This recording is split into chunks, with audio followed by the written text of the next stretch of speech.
3 days. Last Friday, a 6-hour closed meeting between top government officials and the union ended in another stalemate. KMPDU officials walked out of the meeting while accusing the government side of dishonesty. At that time, it was expected that a return to work formula would be reached and deposited in court yesterday. Did that happen? No, please. Justice Ongaya cautioned the parties, the union, the SRC, and 2 others that if they fail to come up with a return to work formula, the court would step in and do what they do best. Unions are saying, excuse me. Stop it. Government is saying, come back to work, you guys. At least we've said these are the 2 we can't deal, but we can deal with these 18 for now. So they're saying, okay, let's see who's going to blink first. And right now, KMPDU, their eyes are opened with toothpicks, they're not blinking. Government is saying, we are ready, but let's go. Aye. Panyako now has said, you know what, we too, we're giving you guys 7 days and the nurses will go on strike because we can't take this no longer. He's called for a strike and he's also been seen as a man under siege. He said, we have no trust in the government. It must work as a joint institution. I am afraid that this government is letting us down, he said in a statement. He said that we are being forced to communicate salary changes to our members by a government that has not consulted us, which paints us in a bad light. The Registrar of Trade Unions received a petition seeking to remove Mr. Panyako from his position, the National Executive Committee and the Governing Council. So the man is fighting 2 battles at the moment. They're trying to remove him as the chair. At the same time, nurses have said, this one, we are not boarding. The thing is, such matters have a tendency of growing, and I pray it doesn't go beyond the health fraternity, because if other unions catch on, we will be in a spot of bother. But let me ask you a question. Now, this one is like those questions that people ask, quiz, puzzle, you know those things? Yes. Okay. Have you ever heard of a term, a name? Let me start with the first one. Lamb as in lambe, as in condo, lambda. Condo baby. Lambda what? I'm just saying lambda. There are 2, lambda then hyphen, then cyhalothrin. Have you heard of something called cyhalothrin? I'm not making these things up, guys. It's where you are. It has nothing to do with where I'm sitting. Lambda hyphen. Lambda hyphen signed the what? Cyhalothrin. Cyhalothrin. Yes, the CYHALOT. You couldn't have heard of it. I only read of it today. Okay? It's actually a pesticide. What does it kill? People. Pests. It kills pests and also people. And lambdas. There was a gentleman, the late Joy Thuo, who happened to have been the MP for Juja. Yes. Who died. Yes. He drank a Tusker, this is a beer for those who do not know, and apparently it was laced with this pesticide. Intentionally? Yes. Oh my word. Oh my goodness. Yes. And certain individuals were found guilty.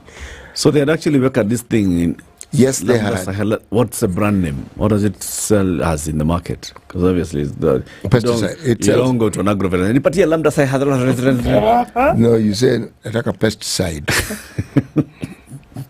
I tell you this one, lambda sasa ndio mambo yote. Labda likupatia lambda. Labda likupatia lambda. Because Joy Thuo, according to reports, started foaming of the mouth, breathing in all manner of orifices, collapsed, died. Remember? Terrible, horrible death. You'll tell us that story. 7 a.m.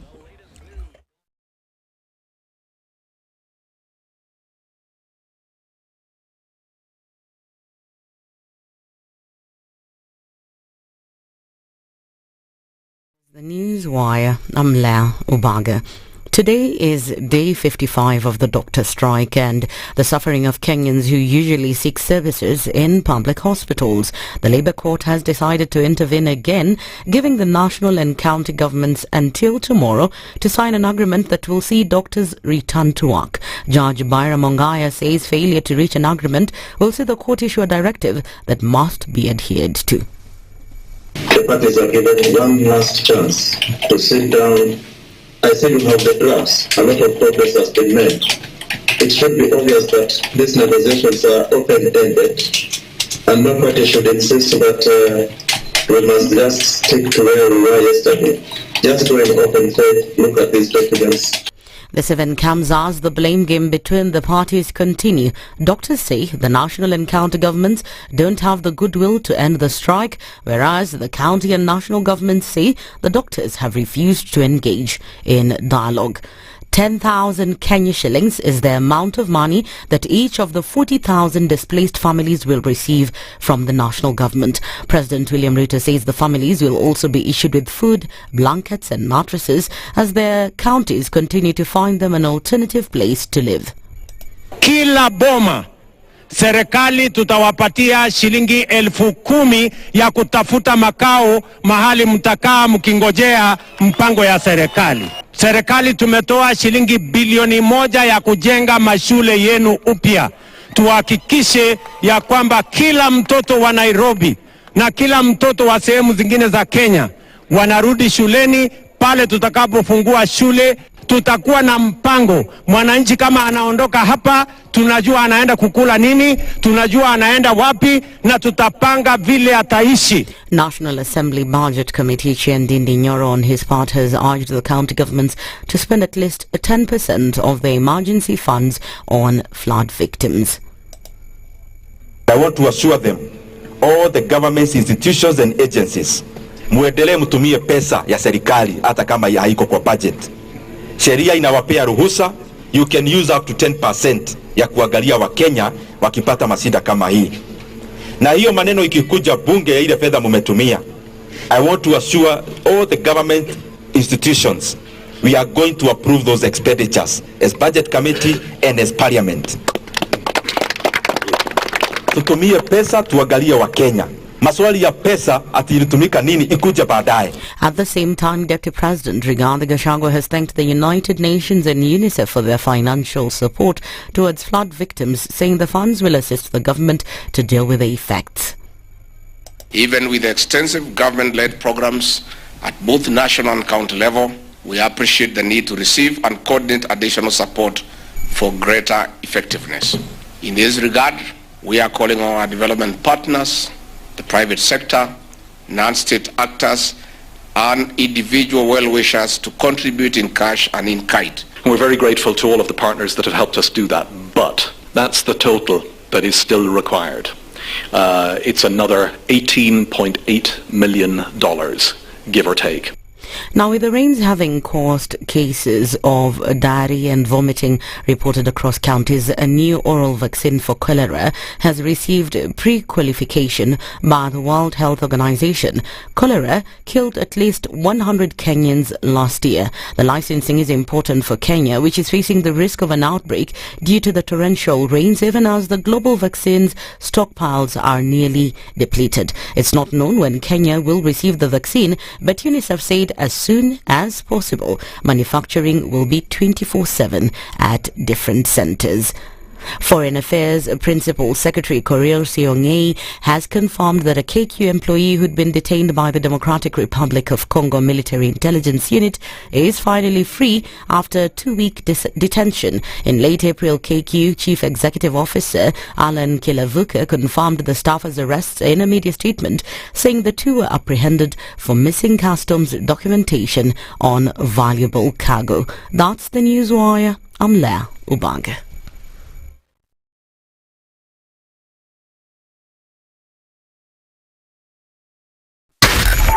SpiceFM, Nakuru. All right, buzzing this morning, some traffic on Jogoo Road as you get out towards the city, and it's heavy on the Thika Superhighway as well. As you're coming out from beyond the Outer Ring Junction and then heading towards the Survey. Starting to pick up on Kiambu Road as well, and we're looking at traffic started already on Limuru Road. So there's a lot of flooding on this road coming in from Kitisuru out towards Roslyn and then through towards Muthaiga. All of this just looks a little bit messy with the flooding in different areas, so just going to watch out for that. And folks are moving a lot slower, which is recommended, so we don't get in trouble. Yes? Also coming off of Waiaki, not much happening there. Let's take a quick look at what's going on James Gichuru. Not much at the dip. As you cross over towards Red Hill, just past ABC, I think you'll be fine. There's movement on Uhuru Highway, some of that's not looking too bad. Folks are using the expressway. Everybody's happy. Langata Road, as you get towards the Nyeri Stadium roundabout, then folks crossing over to Lusaka Road, that's all happening as well.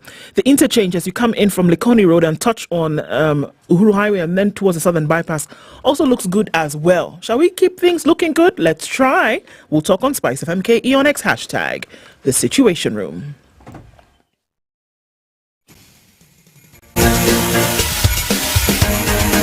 This is The Situation Room, the home of hard-hitting political commentary and penetrating insights about the state of the nation. This is a talk radio experience like no other. The Situation Room, a place for hard truths, debates, and elevated conversations. The Situation Room, witty, political, engaging, deep, controversial. In the room, we have C.T. Muga, researcher, academic, seasoned political observer, a fountain of wisdom in these politically uncertain times. Ndu Oko, Nigerian by birth, Kenyan by choice, communications expert, Pan-Africanist, a truth seeker and believer in people power, and Eric Latif, agent provocateur, the man in the chair, seasoned journalist, news hound, a man who believes in punching up, not down. This is The Situation Room, the only way to start your day. 7 after 7, how are you doing? Welcome to the second hour of The Situation Room. Happy Tuesday. It's the 7th of May, 2024. Live on Spice on KTN, home on YouTube and Facebook. You're live streaming the show every weekday morning right here. Shikanini? Showmax. It's the 7th and it's 7 after 7. Did you notice? There's something about 3 numbers, or rather 1 number coming in triple. Anyway, Shika Showmax, because CT watched the movie. It's just because CT is like the epitome of entertainment, understanding how you need to watch these things, right? What's the last movie you watched, CT? It's a very interesting movie. It's called Page 8. Page 8. Was there action boof boof? No. Really? No, it was like thriller, mind-boggling. Burning drum. Whole movie, only one guy died. Okay. One guy died. It wasn't even shot. Did he kill himself? They said he had a heart attack. Okay. But very interesting movie. You see? And you sat from beginning to end, did you not? A bit of a break here and there. Did you watch it on your TV? No, I watch on my computer. You watch on your computer? This is fantastic. Because you know what? With Showmax, you can watch it anywhere. Your phone, your tablet, your computer, your television, wherever it is that you want to do this. And that's why it's a multi-platform streaming service in HD. It's fantastic. It's upgraded for Africa. It looks good. All your favorite series, your movies, your Premier League live matches, your fan content, all this fantastic stuff. And you can download now and watch later, kind of thing. What do you need to do? www.showmax.com. Log on, find out what you can do. Pay as little as 300 shillings a month, or you can download the Showmax app and you can get going. Shika Showmax. Kabisa. So we'll soon be joined by the MP John Gitonga Mukunji. He's the MP for Manyata constituency and chair of the Young Parliamentarians Association of Kenya. Meanwhile, Siti, you were telling us the story of Lambda something. Yes. Lambda Sanhedrin. Judge Koret said, I find forensic... Start the story from the top. How did the judge... How pesticide ended Thuo's political career. Okay? November 17th, 2013. Former Juja MP George Thuo drove to Poki's club in Thika. A club had named Poki's. Okay. He ordered 3 bottles of Tusker. Opened one, unfortunately was laced with the pesticide Lambda cyhalothrin. And suspecting that it was poisoned, Thuo, who was in the company of friends, downed his beer. Right. The Lambda cyhalothrin is a fast-acting poison and gives rapid knockdown and lasting residual activity. Justin Roslyn Correa, who was hearing Thuo's case, said the pesticide kills in 5 to 10 minutes once ingested. Wow. After consuming the beer, the former MP started sweating profusely, bleeding through the pores, vomiting, before collapsing and dying minutes later. Investigations into the death of former lawmaker started, and in November 2014, 6 people were charged in the High Court with Thuo's murder. The 6 were the bar owner, 2 disc jockeys, a waitress, a club patron, and former MP's aide.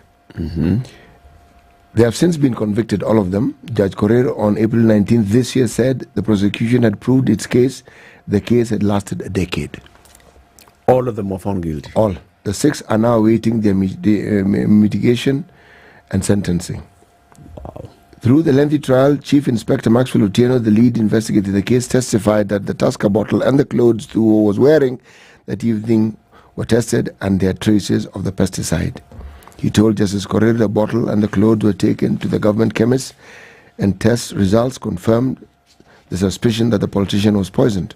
Post-mortem results showed Thuo suffered excessive bleeding that led to his death. Before the defense put a spirited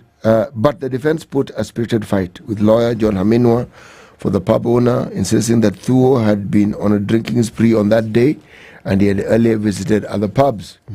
The lawyer also claimed that the politician had a history of heart problems and was receiving treatment from time to time. Hence, his death could not be pinned to a particular cause. He said a specimen that included a sample from Thuo's body, clothes and the bottle had been flown to South Africa for further forensic tests, but the results were not adduced in court. The judge found the evidence on record was credible and the poison was traced in his liver, kidney and the shirt he was wearing. Wow. Let me read what the judge said. I find the forensic evidence clearly shows Thuo consumed a laced drink at Pokey's Club, said Judge Correa. The judge said the prosecution evidence did not show any of the accused had the poison, but that alone did not exonerate them.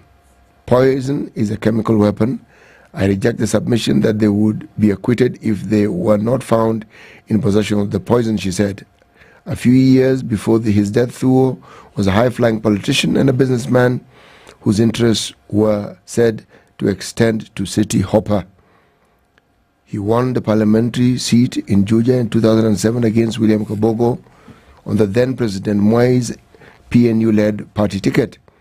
He was shortly appointed the government chief whip, but his political stash lost his shine when a court in 2010 annulled his Juja seat on a petition filed by Kabogo, going down in history as the first government chief whip to lose his parliamentary seat. All 6 were found guilty. All 6 were found guilty. They can, of course, appeal, but they were found guilty and awaiting sentence. Wow. 10 years down the line, but this is what it has come to. I'd love to get, the full story of the submissions. Yeah. How exactly the poison got into the pub, who was behind it, who was the mastermind. Yeah, just to get to know this. The person who was the story, barman, right? got, the thing is, when they now want to, they cast a wide net. But what I find this story lacks is what you call motive. Who would have wanted to kill this man? Right. And what did they achieve after having done so? What did they achieve? Yeah. And I guess that's what the judge is saying. It doesn't matter at this particular point. Yeah. There was poison. Yeah. But I'm not sure. So what is the role of each of the 6? 2 DJs, owner of bar, who are the others? Bartenders. His own bodyguard. Yeah. DJs.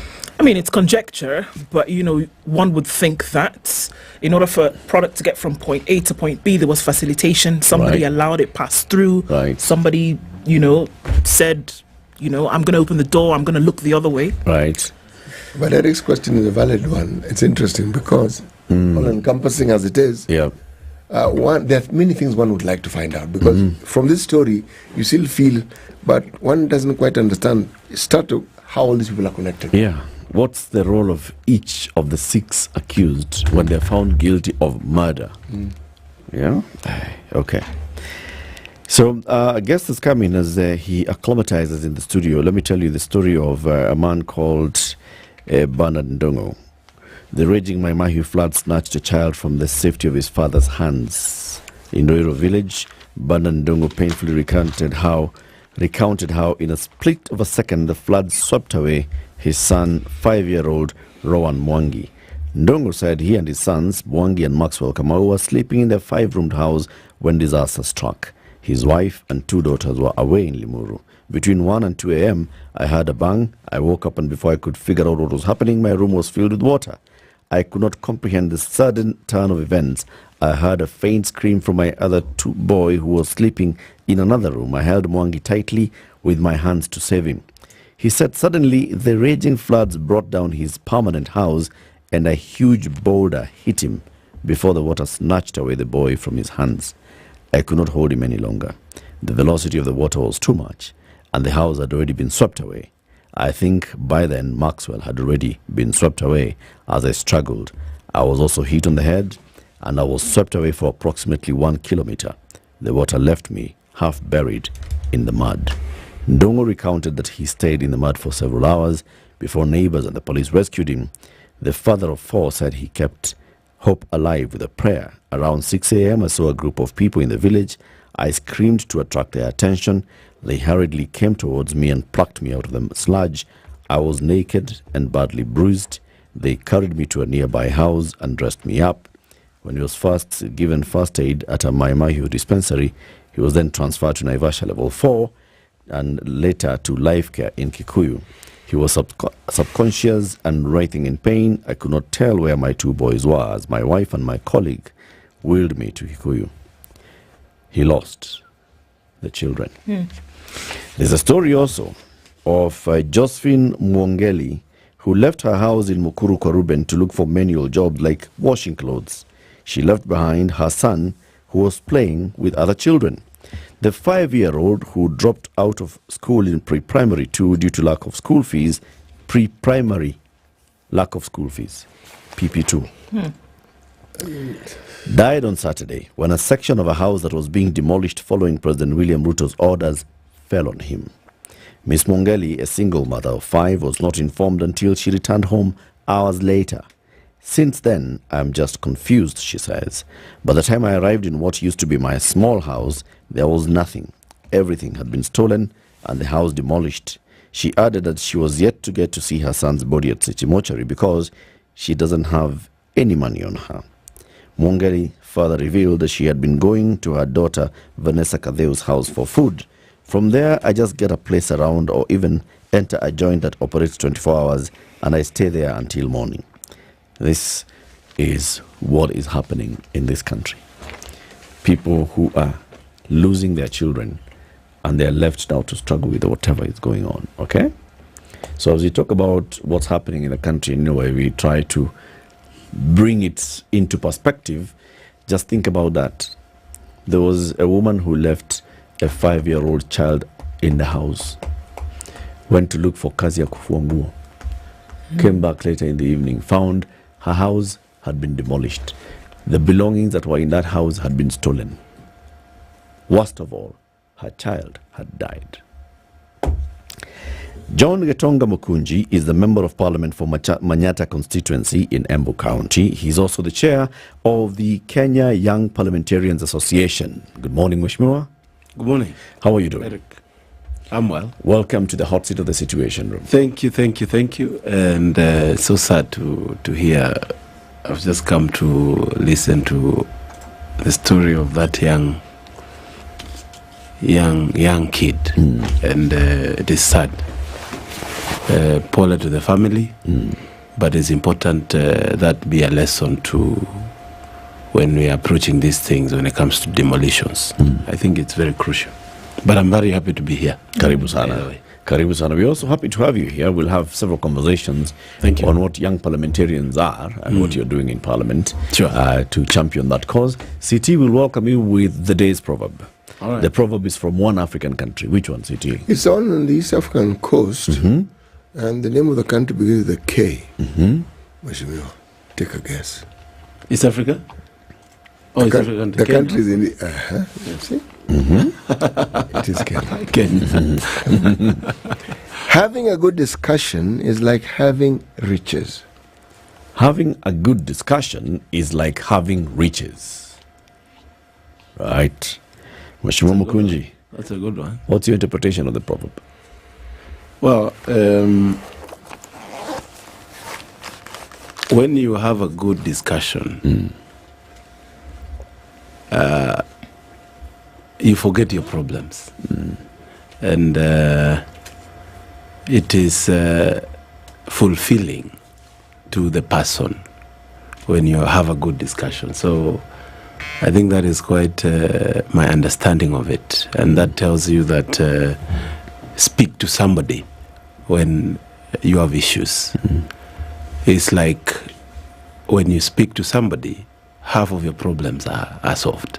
Right. That is my, quick analysis of the proverb. It's a wonderful analysis. Human beings are social creatures. Yeah. Yes. And we thrive best in the company of others. Yes. Now, when you have a good conversation, hence the term good company. Right. It's true. Mheshimiwa Gitonga, when you hear somebody say, let's have coffee. It's not the coffee. It's not the coffee. It's not the coffee. It's the conversation. It's the conversation that will come around there as you're having whatever. The coffee could just be anything. It could be juice. It could be juice. So let's have a conversation. And many of the problems we have had in this country have been solved with just a cup of tea. People would even have killed this side of a population and this side. A cup of tea really calms things down. So it's like having, riches and money. That's true. Yeah. Very good. So you're a member of Parliament for Manyata constituency. This is your first time in Parliament. Yes. It's my first time in Parliament. It's my first time in that National Assembly. I got in last election. I'm now almost clogging 2 years as a member of Parliament. So you're now used to the the corridors. I'm used to corridors. Parliament. And, it's quite a revealing journey. It's very interesting, and it's also a challenging one at some point. But it's one of those things you say you are happy to get an opportunity. Okay. You have to be grateful to get that opportunity. What led you here? Well, let me say I come from an entrepreneurial world, and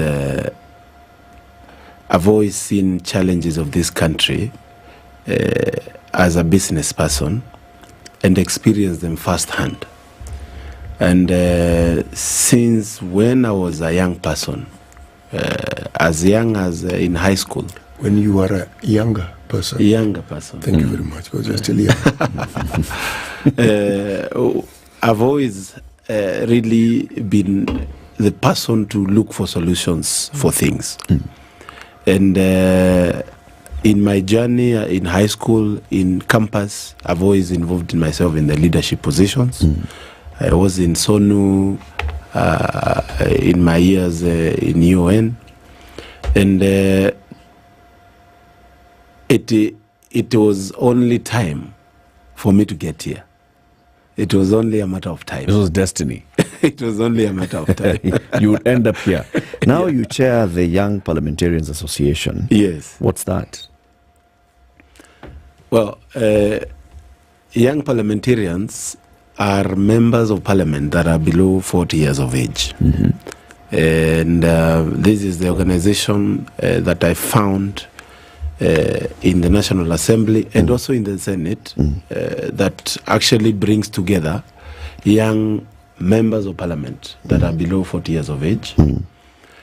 And their main agenda is actually to bring the ideas of how to empower the youth voice in the country and remove the whole idea of bipartisanship of our politics today, that is basically divided into the political political sides.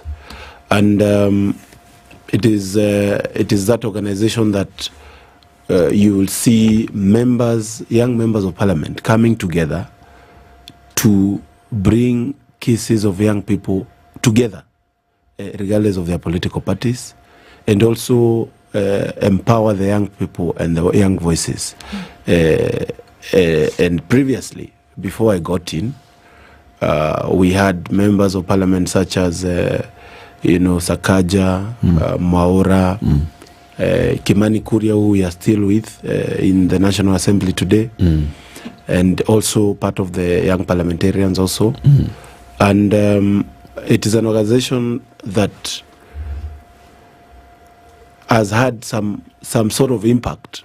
If you remember, bills such as the bill for the Employment Act was sponsored by a young parliamentarian, and the National Employment Authority Act. Yes, also that one, including the issue to do with the 30% procurement for the young people. All these are bills that have come from that organization. From MPs who were below 40. Below 40, and also by the backup of the young members. How many members are you? How many members of National Assembly and Senate are below 40? So the subscribed members that subscribe to the organization are 53. So it's a very strong organization in the National Assembly. And I just came in as I'm doing now my 3 months as a chair, young parliamentarians, and we are just setting up to ensure that now we try to make sure we even do better than what has been done before. We are currently in the process of finishing up our strategic plan, so that we get guided by what really we want to achieve. Those were members because they were under the age of 40. Yes. In a previous parliament. When they get re-elected and they go beyond 40, are they still members? Not really. After 40, you don't you don't continue being a member. But it's also you have to monthly you subscribe. You have to get the 53 are paying members of that organization. Right. So we have more younger MPs. Yes. Some of them are not subscribed members. Some of them are not. Do you know why they are not subscribed members? Well, I'm sure you've approached We have them. a very young population in the National Assembly. And some always are even in senior leadership of the National Assembly. So you find yourself very much preoccupied, and you say, yes, when you have an agenda, we support it. But for now, I feel I'm the chairman of this committee. Chairman of Finance and Planning. Yeah, so, but all of them, young members of parliament, when we come together, we come together. When we are even doing this strategic plan and coming up with ideas of how to better the young voice, we also consult, and some even come for the meetings. Yeah, so it's an organization to bring that voice together. What can we see that has been done by this organization, this association?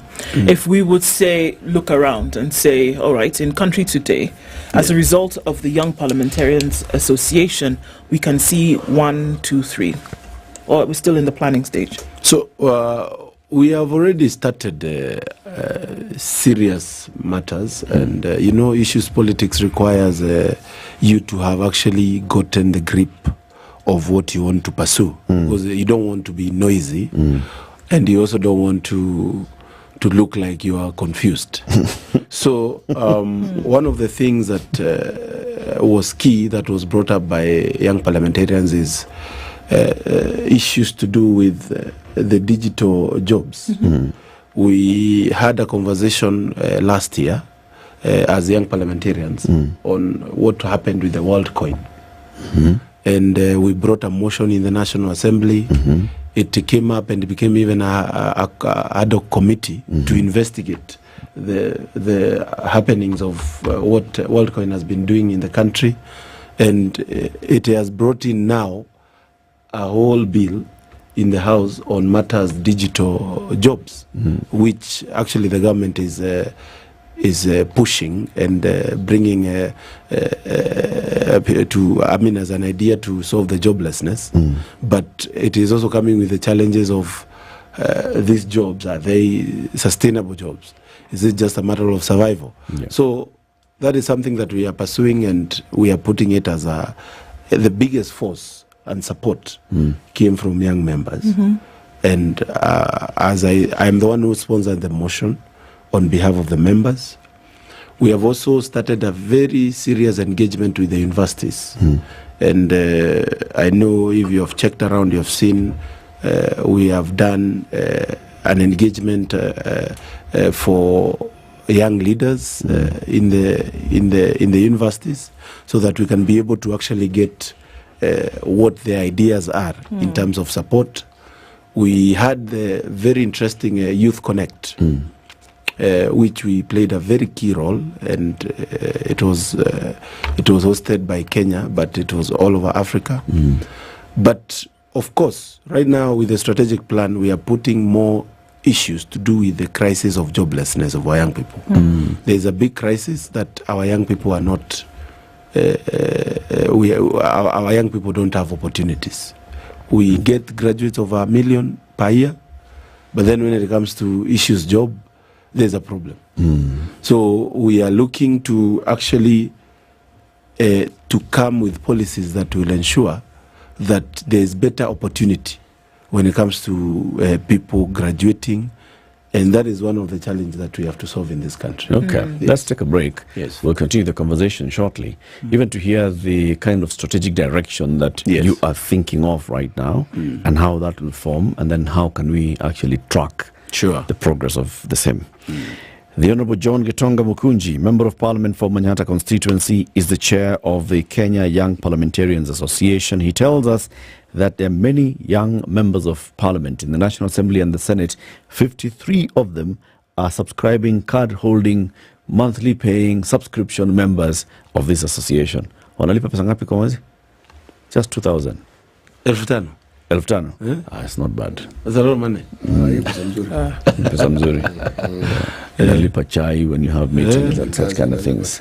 Yeah. We'll be back shortly. Keep it here. Good morning. This is the Situation Room, the only way to start your day. Experience the vibrant pulse of Africa at Festac Africa Festival 2024 in Kisumu. Join us for a week-long celebration of culture, music, fashion, and more from May 20th to 26th. Dive into sustainable growth with food, art, education, and youth empowerment. Don't miss Africa's premier Pan-African and global cultural exchange program. Get your tickets now. 1 day for 500 Kenya shillings or the full week for 2,000 Kenya shillings. Kisumu County welcomes the world to be part of Africa's forward movement. Act fast and secure your spot in this unforgettable journey. To register, just go to www.festacafrica.org.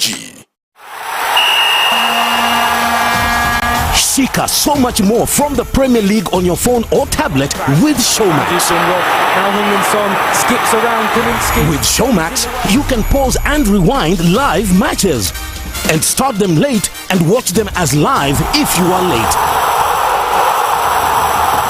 And Showmax has a range of data-saving options so that your network doesn't affect your fun. It's ended up in the back of the net. It's just a Kavore. Shika so much more from the Premier League with Showmax from just 500 shillings a month by card or by M-Pesa. Shika Showmax. Streaming for Africa. Sign up on showmax.com. The weather with SpiceFM. Cloudy conditions and a bit of a drizzle in Nairobi. We'll see highs of 23 and lows of 15, and we'll see highs of 23 and lows of 17 in a cloudy Nyeri. It is 16 and sunny in Nakuru, highs of 25, while Eldoret is cloudy at 16. We'll see highs of 24. It's raining in Mombasa this morning at 25 with highs of 30 and highs of 29 in a cloudy Malindi at 25. Kisumu is sunny at 20 with highs of 29, while Kakamega at 18 is sunny. We'll see highs of 28. 21 and sunny in Kampala with highs of 28 and highs of 29 in a partly sunny Dar es Salaam at 25. And we're looking into a clear Johannesburg at 12 degrees with highs of 25. Mogadishu is cloudy at 28 with highs of 32, and Addis Ababa at 16 is sunny with highs of 23. Mostly cloudy conditions in Lagos leading into rain at 26 with highs of 33, and it's clear at 25 in Kinshasa with highs of 35.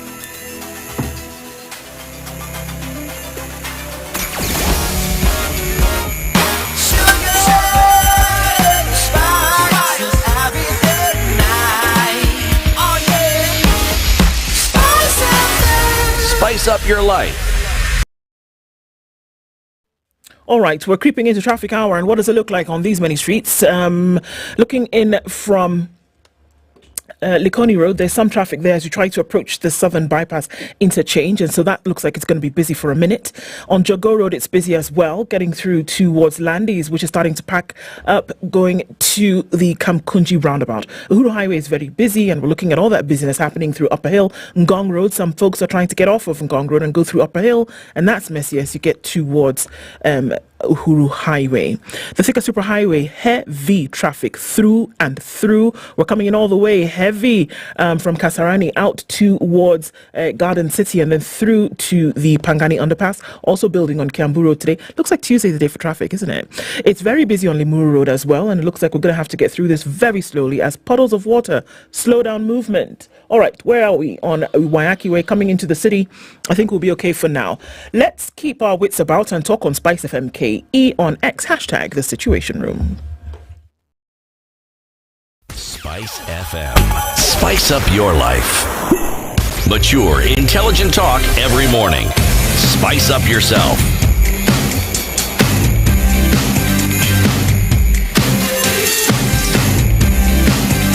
Mornings done right. 94.4 Spice FM, Nairobi. 23 minutes to 8. Our conversation continues with John Gitonga Mukunji, the MP for Manyata constituency, the chair of the Kenya Young Parliamentarians Association, telling us about the association and what young MPs are doing to champion the cause of the majority. People below 40 years of age are the majority of the population in this country. But you're the minority in parliament, aren't you? Yes. We are the minority, but I believe we have done very well as a country to incorporate young leadership, and compared to even some Western countries, and we have gotten accolades on the incorporation of young leadership. And I feel like even coming to the future, considering what is happening all over Africa, even the president will be a very young person in the future. We are really coming to embrace young leadership. One of these young days. Yeah, one of these days. One of the things that we hear people saying, when you talk about young parliamentarians, even now I'm looking at the comments on social media and what people are saying, they're thinking, okay, so who are these young parliamentarians? Yes. Is the Honorable Salasia your member, for example? Is he a carrying... Salasia is actually my very vocal member of parliament. Okay. Yeah, member of the KYPA. Yes. So people now look at it and say, okay, so Salasia is a member of this. Does he really espouse what we expect of a leader? And this is not just discussing him. It's just saying, this is the kind of thing that you see. Do you get that kind of rap even from your fellow members of parliament when you come up with an issue that... somebody somebody told me when you get to leadership at a young age, you have an allowance to make some mistakes, and learn in the process, and that is the beauty of leadership, because the people of Mumias East saw it fit to give the member of parliament Salasia a chance. Okay. So it means they saw something in him, and I have interacted with him many times. I have gone to events with him. We were with him in Pwani University, speaking to candidates. Speaking to students there. And I want to tell you, sometimes I know media tries to label somebody and give somebody a narrative. But that gentleman... Do we actually succeed in doing that? That gentleman really has is very good in what he does. Okay. And he has gotten that attraction. Yes, and I want to tell you, we have and we really need to think about the age that is below between now, 20 years or 30 and below. That is a very unique population, and we really need to understand it. These are the TikTok people, the people who have grown in in the technology era where everything is you are live in almost everything that you're doing. It's a very unique, interesting population. It's important to have leaders who actually can align with that kind of a lifestyle, so that you can be able to even show direction, and so even show direction to these people, and at the same time ensure that you give some sort of soberness in their life as you move forward. I think that's very important. Let's land some of these ideas, shall we? Yes. When we talk about some of the things that young parliamentarians do or think about, there will often arise a situation in the country whereby this now will test your mettle, or the things that you talk about will be put to the test. Or as they say, the taste, what do they say, City? That thing, they say the taste of the pie, the pudding is in the eating, that thing. The proof. The proof is the word that I was the pudding is in the eating. Exactly what I said. Now, currently, we have a situation whereby the voices of many are sought. And not just the voices, but the actions of many are being sought to kind of prove this thing that you've just said. Absolutely. There are many things going on. Of probably the one that's front and center, the floods, the destruction, the demolitions that we are seeing happening in the country at the moment as a result of what's going on. Where is this voice in terms of what should be done, in terms of joining with the planning? We had a conversation earlier where we were saying, you know what? Money is needed for certain things to happen. Where is the voice of Parliament? Parliament took a break, said, okay, we're going to, where is the voice that, from what you've said, is energetic, it's full of ideas? Where is that voice today for the things that are happening in the country right now? Not futuristic, today. I would say that first, the issue of floods requires a collective voice, and almost everywhere in this country, including my constituency, we have a problem with the issues of floods. I want to actually single out several areas. One of the area is the area of Kiharu and the rest of the areas. We have seen what has happened, and we are actually independently, and each person on his own area, very, very involved in these issues. And I'll give you an example. I was in my in the constituency last week, and we have houses that have been demolished by wind in an area called Kisumu. And of course, I led the support system to ensure those guys at least have gotten something. And we are also pushing with government to ensure these things are actually handled.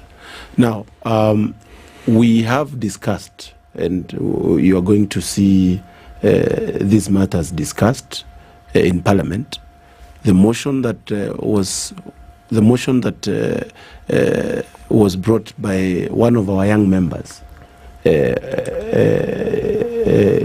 Irene Mayaka, in the National Assembly on issues flood, was quite discussed, and it was a motion of adjournment that was discussed before we closed the National Assembly.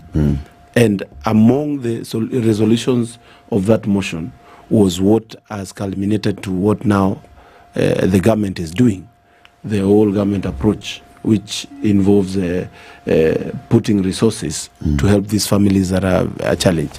But yes, I believe there is a need to do more. It's only that even by the look of things, we didn't really expect such an amount of rain in this month of April and May. So you are going to see more. And individually, we are doing a lot. Also collectively, even when the National Assembly has closed, we are having meetings, even in the course of this week, to ensure that we actually go together to places like Maimayu, and if it's possible, we will also go to to Mukuru kwa Ruben.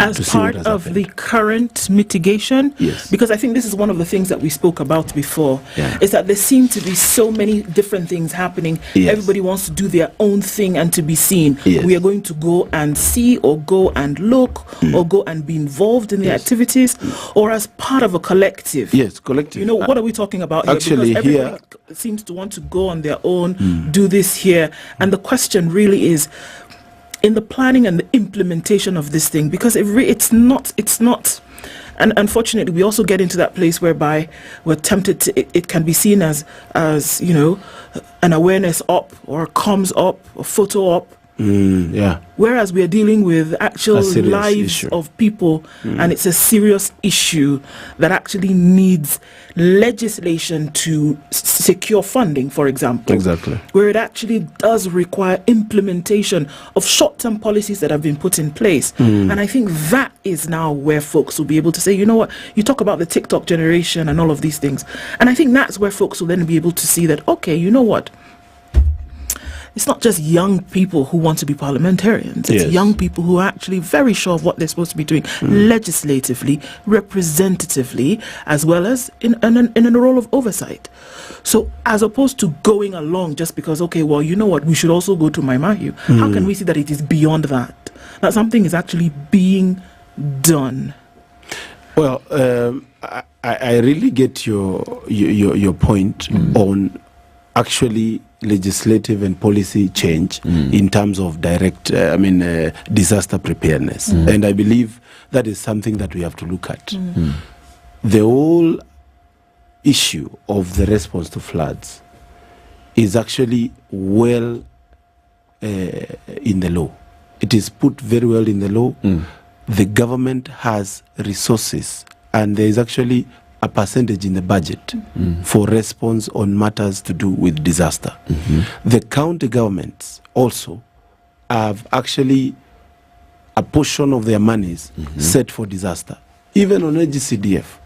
And currently, right now, we are actually, it is actually 2% of what is allocated in NGCDF that is supposed to go to issues to do with disaster management. So we really are very well on issues to do with law. But the challenge is the implementation part, which now comes in on ensuring that on need and on case basis, our voices are heard and are clear. Why I was telling you on matters to do with Maimahiu is this is a challenge, a big challenge. And members have actually done contributions so that these resources can get to these people and ensure that they help. But we have also, in our oversight role, and this is one of the questions you are going to see coming in the National Assembly when we come from recess, on how well these floods and disaster was managed.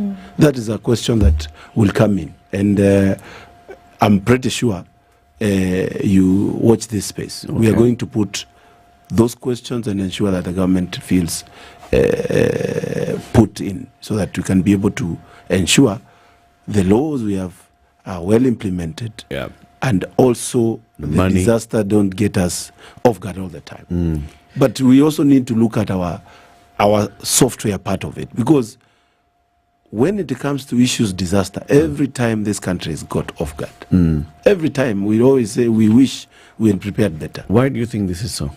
It is the bureaucracy of government. And there is a need to empower some institutions, especially the meteorological department requires to be well resourced so that we cannot find ourselves in such situations again. Take us through this motion that was brought before Parliament by the Honourable Irene Mayaka. Yes. And it was discussed. Yes. Were you in Parliament at that time? Yes, I was. So what happened in Parliament on that day? So normally, whenever we have an issue that is at hand, I would say an emerging issue, you are allowed as a member to raise the issue in the National Assembly and request members for support so that that issue can be discussed. So, of course, the issue was the floods have come. We had not gotten Maimayu yet when the motion was coming, so it was quite well positioned. We had just gotten the issues in different areas of the country, and the amount of rains, the closing of roads. So the adjournment motion is a motion where members try to bring ideas that are put in hazard and shared by to the relevant government ministries, so that the ideas of members can be captured in the implementation of what is actually happening and the crisis at hand. So were those ideas like broken down into, so at the end of the day, absolutely, this house resolves A, B, C, D? Yes, it actually it ends with that. I had mentioned earlier the World Cup Nigeria, which was also an adjournment motion, and we also discussed at a length in support of young members of parliament when there was a crisis in the education sector.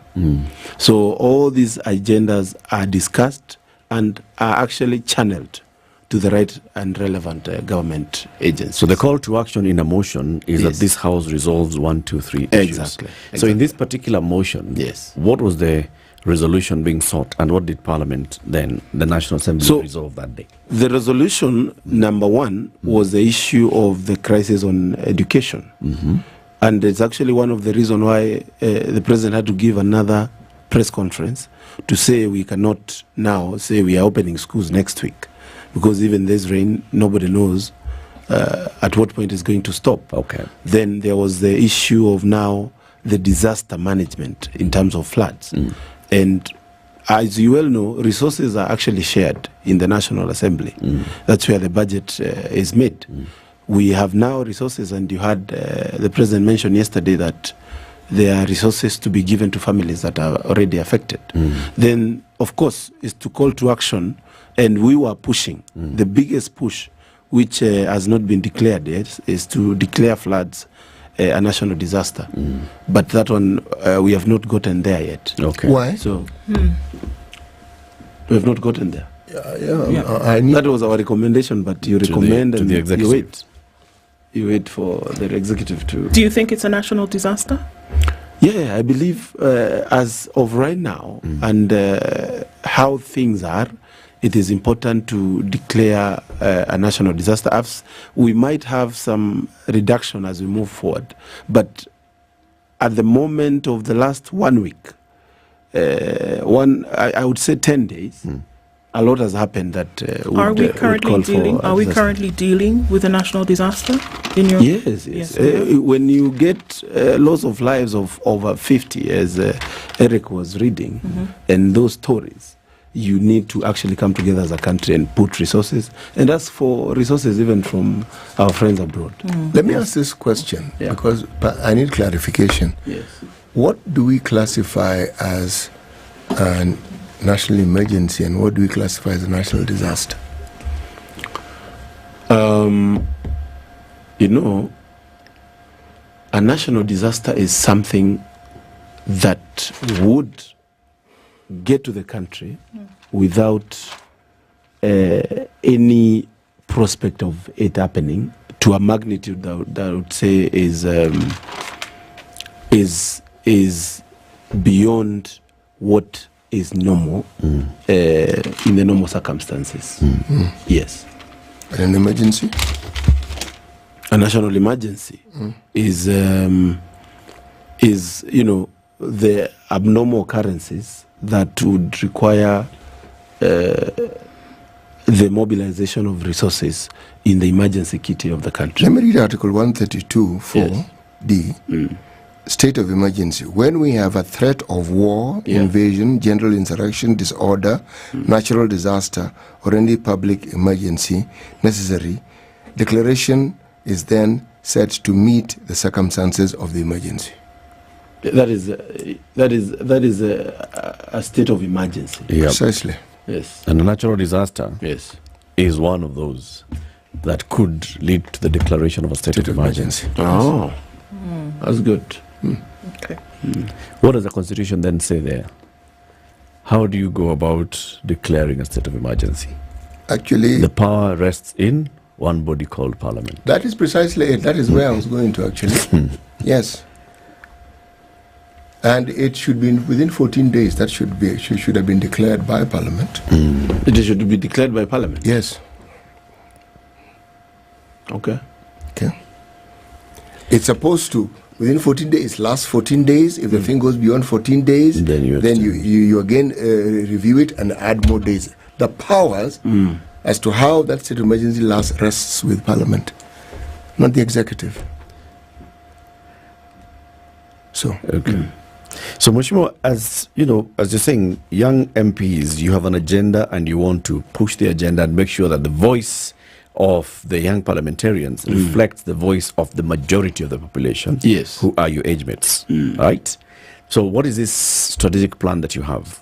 What's the direction, and how are you going about developing the strategy? Okay, no, I will give a brief point of action that we are looking at in the strategic plan. And one of the strategic issues that we want to handle is the issue of joblessness. And what we are doing is we have partners. We have partnered with the U.S. Embassy and other partners to ensure that the rollout of the ICT hubs in the constituencies is actually impacting the young people. And we are doing that through mobilization of resources, especially to the members of parliament that are from, the areas where we have young members of parliament, to ensure they actually have the first people to achieve that. And also, we are rolling out more like a visit to those areas to actually sensitize young people on what are the opportunities in the digital sector. But also, we are bringing a law which we are crafting together, a digital labor law that is going to guide now on these companies and multinationals that are using our young people for these jobs. So that is one of the areas. The other area is actually the issue of empowerment through sensitization of youth voices. And this one we are doing it through formation of what I would call the youth parliaments, which we started last year and had a session in the National Assembly. We brought in young leaders to come voice their issues on budget. Interestingly, some of their views are part of the report that we are reading in the budget today. So that was done nationally, and now we have decided to go into the regional parts of this country to ensure that even when the budget is being made, it's important for somebody in Turkana and other areas understand the budget making process, so that is the only area we can have somebody getting an impact and getting considered in the national issues. Okay. I think I'd urge you, and that's a conversation that we are having here. Yes. That as you're thinking of the bigger picture, also be alive to the current issues. Yes. Right? Yes. Currently, yes, the vast majority of Kenya's population being the young people, yes, it also means that they are also the most affected by the ongoing emergency. Yes. If it's about people being rendered jobless, homeless, people being affected, they are suffering. And if members of parliament, young members of parliament, are expected to say something about it. But we thank you for coming, and we keep inviting you so that you can come and we look at what is it that the young parliamentarians are pushing and the agenda that you're advocating in parliament. John Gitonga Mukunji, member of parliament for Manyata constituency. He's the chairman of the Kenya Young Parliamentarians Association. Time for the news, 8 a.m.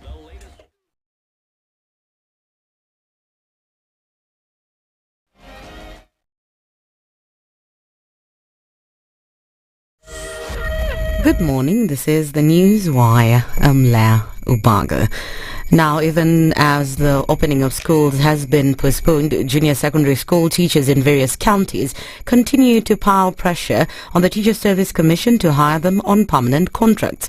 Demonstrating in Bungoma, the teachers have vowed not to return to work when schools reopen if the TSC does not implement the court's order. Sisi tumesema hatutarudi shule. Serikali ikitaka iende ifunze na watoto yao ama watume watu wengine wafunze watoto. Ninataka kutuma onyo kwa walimu wenzetu ambao tunafunza nao kwa hizo shule ambao hawajafika hapa ya kwamba hii Kenya hakuna chakaa uletewe.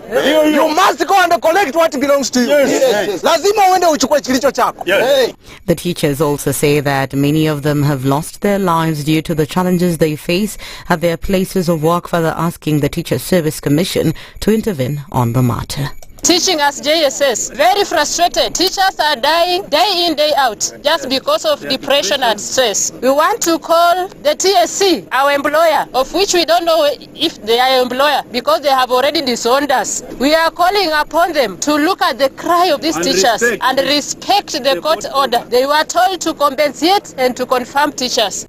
In collaboration with the Red Cross, Trans Nzoia County Governor George Natembeya has led a disaster response committee to assess the effects of floods in Mukuyuni and Mandarara, where 27 families have been displaced. Natembeya and County Commissioner Gideon Oyagi have also advised residents to move to safer grounds to avoid being swept away by the floods. Mahali kuna mafuriko, kuna mbu, hakuna choo, iko danger kubwa sana. Kipindupindu ikikuja hapa, watu watakwisha yote na kuna mahali ya kuzika. Mwe ukijimba kaburi umefika kwa maji. Ukiona maji imekuja nyingi, usifunge mlango na uende ulale. Utakufa. Ukisikia chifu amesema tafadhali tokeni hapo, mutoke. Vile rais aliamrisha, tutasunguka tukiwa na gavana, na wakati tutawaambia muondoke ikiwa kuna hatari, muwe tayari kuondoka wananchi wapendwa, kwa sababu maji anaendelea kutafuta kwao, na wale muliingia kwa makao ya maji mutaondoka mupende msipende. At the same time, Trans Nzoia County Assembly Deputy Majority Leader Kefa Were and the Minority Leader Eric Kwafula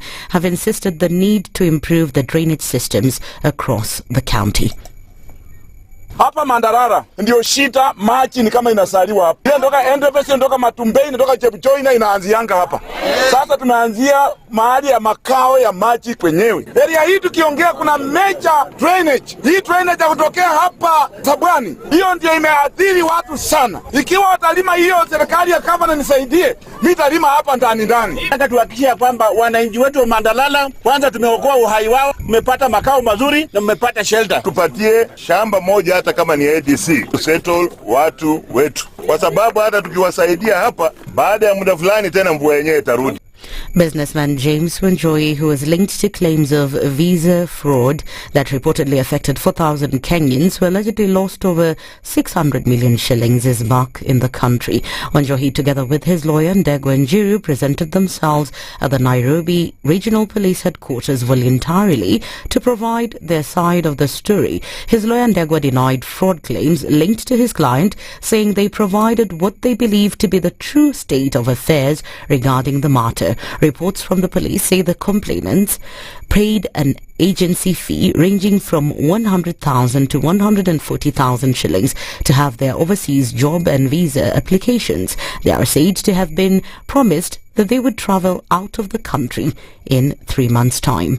And in the international scene, rescue efforts are underway after 3 people were killed and dozens remained trapped after a multi-story building under construction collapsed in the South African city of George.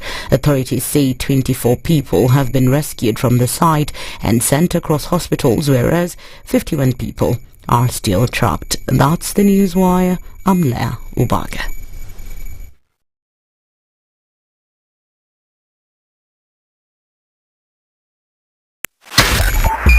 .5 SpiceFM, Kisumu. Busy in the city. We're getting out towards Waiaki Way, coming off of James Gishuru with quite some traffic. In and outbound is doing the thing today. Ring Road Western's also pretty busy. Kiambu Road, Limuru Road, coming off of Thika Superhighway. All of this very busy. Muthaiga is going to have an issue today as you're coming off towards Wangari Maathai Way at that junction. A lot of the flooding still continuing, and so that means folks are moving a lot slower. As you come off of Thika Superhighway, traffic is going, much further in, coming past Tusker Village out towards Garden City and then touching on the Pangani underpass. That still continues. Juja Road with quite some traffic as well getting into the city today. We're in traffic hour. This is Landis Road, and it's very busy getting towards Kamkunji and into the city. Uhuru Highway touching on everything with some slow traffic here and there. Let's see how it happens as we go through it. We shall talk on SpiceFM KE on X hashtag the Situation Room.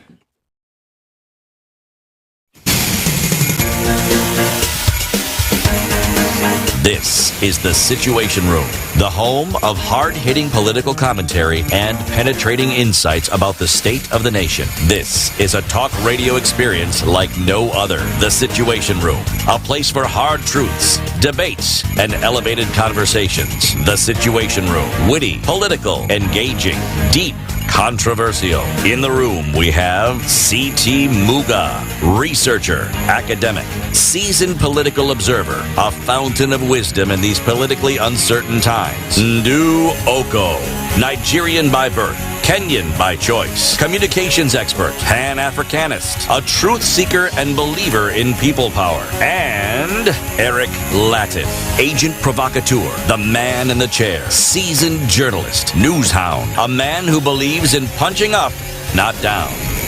This is The Situation Room, the only way to start your day. 7 minutes after 8. How are you doing? Welcome to the third hour of The Situation Room this lovely Tuesday morning. Kenya's biggest conversation. There's a message from David Hudson, who is in Oklahoma City. He says it's midnight there and a tornado is in full effect. Says, pray for us, Stefanari. Pray for us. Yes, let's do that. Exactly that. Wishing all the best, David, with everybody else who is in those tornado hit areas. Stay safe, everybody. So, Shika Showmax. Okay. What's your entertainment like? Let me just even start now by asking. Good morning. Ask the government. What's happening? Good morning. Maybe it's a good morning. Clearly it is. Yeah. So tell me what you do for entertainment, TV-wise. I'm only asking about watching entertainment. Movies? Rarely I do it, but I do movies once in a while. Movies, series sometimes? I tried a few series. It didn't work out. Live football? Oh, of course. Oh, there we go. Liverpool. They did the business on Sunday, didn't they? Of course. Okay, so now imagine a place where you can get all of these things in one place.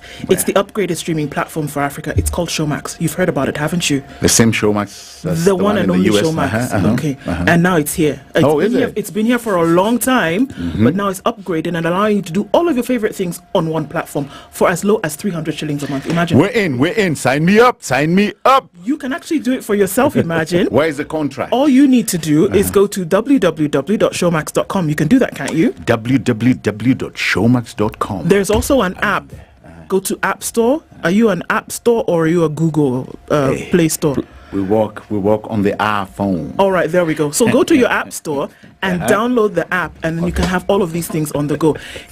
Peradventure, you should not have 300 shillings. That what you as low as, and that's not an introductory. 300 going up, depending if you want to be on your mobile. 300. We're going to add a little bit more if you want to add 2 devices, a little bit more if you want to be on all your devices, and if you want to have access to live football, right? So what also, peradventure, in the rare event that you, deputy government spokesman, would not have data, you can download it when you're on Wi-Fi and then go watch later. Imagine. It's fantastic. Showmax.com, download the app, Shika Showmax. www.showmax.com. Well, I think I can be good in this job, right? You think? Okay. You can do it. I saw my good friend Mark Bichache doing it the other day, and I think you can do the same. Yeah, in another life, I think I'll be very good. Yeah, like you guys. Gabriel Muthuma, Deputy Government Spokesperson. How are you doing? Okay, we don't need to ask. Sawa. Gabriel is doing very well. I'm doing very well. I told you. Why don't you welcome him with the day's proverb? This is from an African country. Yes, it's on the East African coast. You might know it. The Horn of Africa. See, you and these proverbs anyway, shoot. Okay, let me shoot. On your marks. Get set. All right. Having a good discussion is like having riches. Yep. Does it have to do anything with knowledge? And on these things, I usually think I'm right most of the time. Having a good conversation is like having riches. Of course, you get to know, you get to learn. And knowledge is wealth. Need I say more? You've done very well today. No, not every day. Today you've done. No, not today. Every day. Today the proverb did not floor you. No. Your perspective is actually good. Excellent. It's a very good one. Thank you. Yes, Thank you. It is. But see, I always tell Eric, I'm more than anything, I'm also a learned. I'm joking. I'm good. Okay. We hear you. Do is like, okay. We hear I'm good. Yes. But I did well, right? Super. Yeah, there you go. Gabriel, you've been very busy. We have been busy, yes. As government spokesman. We have, yes. And especially now with the ongoing disaster, there's a lot that you're still dealing with, in addition to what you were dealing with before the disaster happened, right? Correct. We saw yesterday the president himself visited some of the affected families, said, we are going to stand with you to make sure that, tutakuwa na mpango. Si tutakuwa, tuko na mpango. I said tutakuwa, okay. Tutakuwa na mpango. To make sure that, we make sure that you have shelter, you have food, you have clothing. We stand with you until you get your livelihoods back, and we'll support you with at least 10,000 shillings. Clarification, because I'm seeing it in different quarters. The 40,000 people, homesteads that are to benefit with the 10,000, are they only in Nairobi or is it countrywide? I'll need to get that information for you, but I think we are talking about everybody that the 40,000 that were affected. Okay. Nairobi, actually, Eric, so to speak, I think nearly 70% or whereabouts. Of the people that are affected. Actually, Nairobi is the one that's worst hit. And it's good to tell you, actually, when the president went to Mathare, this actually stuck very close to home, because this you may not know, that's where I grew up. You told us this, and I remember very vividly. I did. So these are things that I grew up seeing. Yeah, and it was in a way that you couldn't describe it, because you would get the floods, you moved to higher ground. Most of the time you used to go to the chief's camp, and immediately there's a certain sort of reprieve. You go back. Why? Because you do not want somebody else to come in and take over that portion of space that you had lived. And it also used to happen the same way when there was a fire outbreak. Right. Immediately the fire was put off city. Guys went back and rebuilt. Yeah. So it got to a point where things became so hard that to chase people away, you had to burn their houses and then bring goons to ensure that nobody rebuilds. So that's how many people are being chased, from in the old days. Yeah, in the old days. Before the 2010 constitution. Yeah, I think so. In the current demolitions, how are they being conducted? First of all, I think we have to look at it, Eric, and we have to give it first the human face, and I know people have been talking about that. But most importantly, the number one thing that the government has done is to save lives. Trust me, it is difficult. It's not an easy thing. I've just told you what people have in their back burner. They think I'm being removed, and immediately I go or I move, somebody else will come and take over. But now things have changed a little bit. The rains we are seeing, I've never seen such. And many people will agree with this, that this is something else. We all know why we are having this, torrential. We know why we are having this very strong rains. We also realize The cyclones just the other day when we were talking, it would have been the first cyclone to hit our shores. We are also realizing the El Niños that we are talking about. The weather has really changed. Climate change is no longer something that we read in books or magazines or watch on TV. It's here with us. And we must do what we need to do to ensure that we reverse the effects so of the current change. demolitions. Yeah. Because you've experienced this before, you've told us. I mean, you've seen this displacement of people in Mathare, and it's a similar thing in Nakuru and the other places. Yes. So the current one, how is it being done, and how is it different from what you know? The one that I saw, first of all, there are, and allow me to say, because there are two ways. There are two. The two that I saw, and the calls that I've received. One is that you had people who went to salvage the situation, and this is not government. These are people who went to assist their brothers and sisters, and they would, use whatever equipment they had. They had the matarimbo and what have you. And they would do so in order to assist move people to higher ground. And in so doing, you would break a few things. There was the houses that were swept. And you had people standing guard to ensure that these people don't come and rebuild and put themselves into harm's way. That is the first one. The other one is what now the government was telling them, guys, we have to get you out of this place so that we can relocate you. And you already seen what the county government has done. You've heard what the president talked about, the safe areas that they are trying to build, whether it's in the schools or the social halls that you saw. So there has been that nuance that people are being removed forcefully. It is not with that kind of the force that it's people would like to believe. It's all in efforts of trying to save lives, and I think this is where we have to draw the parallels, so that mtu anakuja anavumburushwa get out talk. No. There is a reason as to why just coming. There is a reason as to why this is done, and I think you guys in the media, this is where also you come in and help us, because most people don't understand. How exactly do you want us to help you?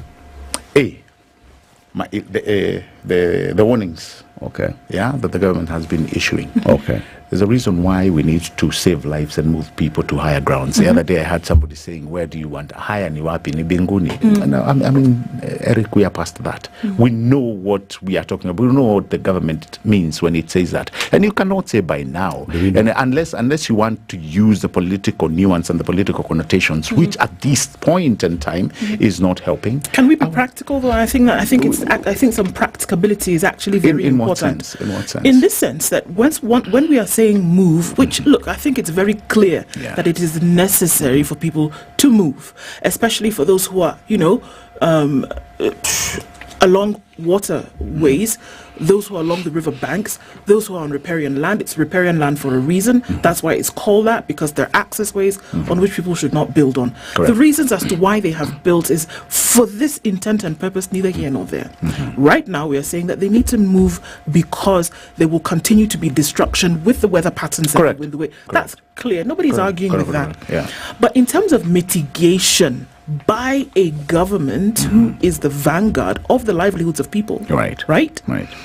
When we say you must move, there needs to be a practical predicate there is to already. that. There is already. And that is where to. And I can understand the sarcasm that comes with tutenda wapi binguni, sure. However, the question is, and I would like to know, people in Mathare, for example, who are being told to move, where are they moving to? So people in Nakuru who are being told to move, where are they moving to? Do we actually have satellite points whereby they've said this is where you will go? First of all, again, and that's an amazing question that you've asked, because many people are still asking the very same question. So first one, Eric, these are very guided evacuations. They are very guided. It's not that something that is being done haphazardly. And we are just looking at some of the, because we were on the ground, boots on the ground on Sunday. And so some of the things that people are asking, twenda wapi. So there are areas that have been identified. Like if you go to places like Valley Bridge, if you go to some of the social halls that you're talking about, already people are in there. Now, all operations, and this one I can actually quote, all operations to move people is happening during the day, right? And like in the past where, when it happens at night, there are quite a number of losses where somebody is losing their small belongings that they had. So it's, like I'm telling you, it's very guided, it's very well outplanned. The accommodation in temporary shelters, which are there, they are getting food, they are getting blankets, they are getting medicine, they are getting mattresses, and importantly, special attention on children to ensure that they are getting nutritious and balanced diet. Now, this is not only government which has taken this task, they are also having their partners. The Red Cross, and you saw there was a meeting yesterday at the Deputy President's residence, and people came out and said this is what we are willing to help. So this is how we want to help. This is what we have, in our realm, and we would like you to tell us how we are going to assist the Kenyans who are actually affected. The other thing, obviously, the civil registry. This is another important point. The civil registry, land department, NEC, and registration of persons department are also active on the ground. I saw quite a number of them. And what are they doing? They just want to ensure that people who lost their basic documents get assisted. Okay, like I'm telling you, it is like what we've never seen. It's a whole of government approach. Oh, totally. Now, the stipend, I know this one you've not mentioned, but I know it will come up. In fact, you mentioned the 10,000. Which is being paid to a household, affected by the floods, is just to ensure sustainability. And I know many people will say, oh, how long will it last? But the other day, I was asking somebody, what would you rather? It may not be that colossal amount, but it will get somebody somewhere. It will feed a child probably who was getting hungry. It will feed a family who did not know where to get their next meal. So, many people that I've seen have actually received or are receiving those stipends with open arms and with an open heart. And I think this calls, the chorus of, the government assisting where it can, and me and you doing our part as well. You said you've been boots on the ground. Boots on the ground, yes. Gabriel Muduma has been on the ground himself. And you are seeing for yourself what's happening. We haven't been on the ground, but we've talked to people who've been on the ground. One of them is Mzalendo Wanjera, who's a community organizer and a co-founder of the Mathare Social Justice Center. Last week she was here. And, she was talking about what she has seen in Mathare. Eric Omondi was also here. And he's also been involved in just trying to get support in Mathare. So one of the things that Wanjera told us is, one, people who are moving from areas, some of them just moving voluntarily because they can clearly see the river is swollen. They were seeking shelter in schools and churches. Now, there are some schools and churches that are known, they're big ones, and then there are others within the community that are not known. And they're trying to just create awareness that, there are people who are in this church. This church is in Mathare, it's in a Mabati church. It's a small church. It's housing many families. So people end up spilling over, and some of them are in the compound of the church, but not inside the structures of the church. It was still raining. They had not seen any government official for X number of days until then. They had not seen the chief, they had not seen a ward admin, they had not seen an assistant county commissioner or an official from the county. So they had not met any of these people, which means that their data, their information had not even been captured and where they were. Okay? Then they also did not know so where to move to next. Because floods hit their homes, they only left with how they were. They've lost everything. All the cooking utensils. They're being told, okay, mtakula chakula. They don't have a stove. They don't have a sufuria. They don't have a plate. A spoon, a cup, a mwiko. They have nothing. And they need those basics. In order to be able to be supported. So that was Mathare. Yesterday we hosted a gentleman called Anami Daudi Ture. He is with the Nakuru Community Justice Center, and he's also just operating out of Nakuru on a daily basis. And he was telling us the same. He was telling us the story that's now captured in today's Daily Nation, which is the story of a woman called Josephine Mwangeli, who lost her 5-year-old child. This 5-year-old had dropped out of pre-primary school. 5-year-old dropping out of school. Let's not focus on that, but it's something to note. But the child was alone in the house when the bulldozers came, and he was trying to just salvage what he thought, like, let me just get some. I can see people are getting things out of their houses. Right. Let me get something out of my house. Correct. My mother is not here. Correct.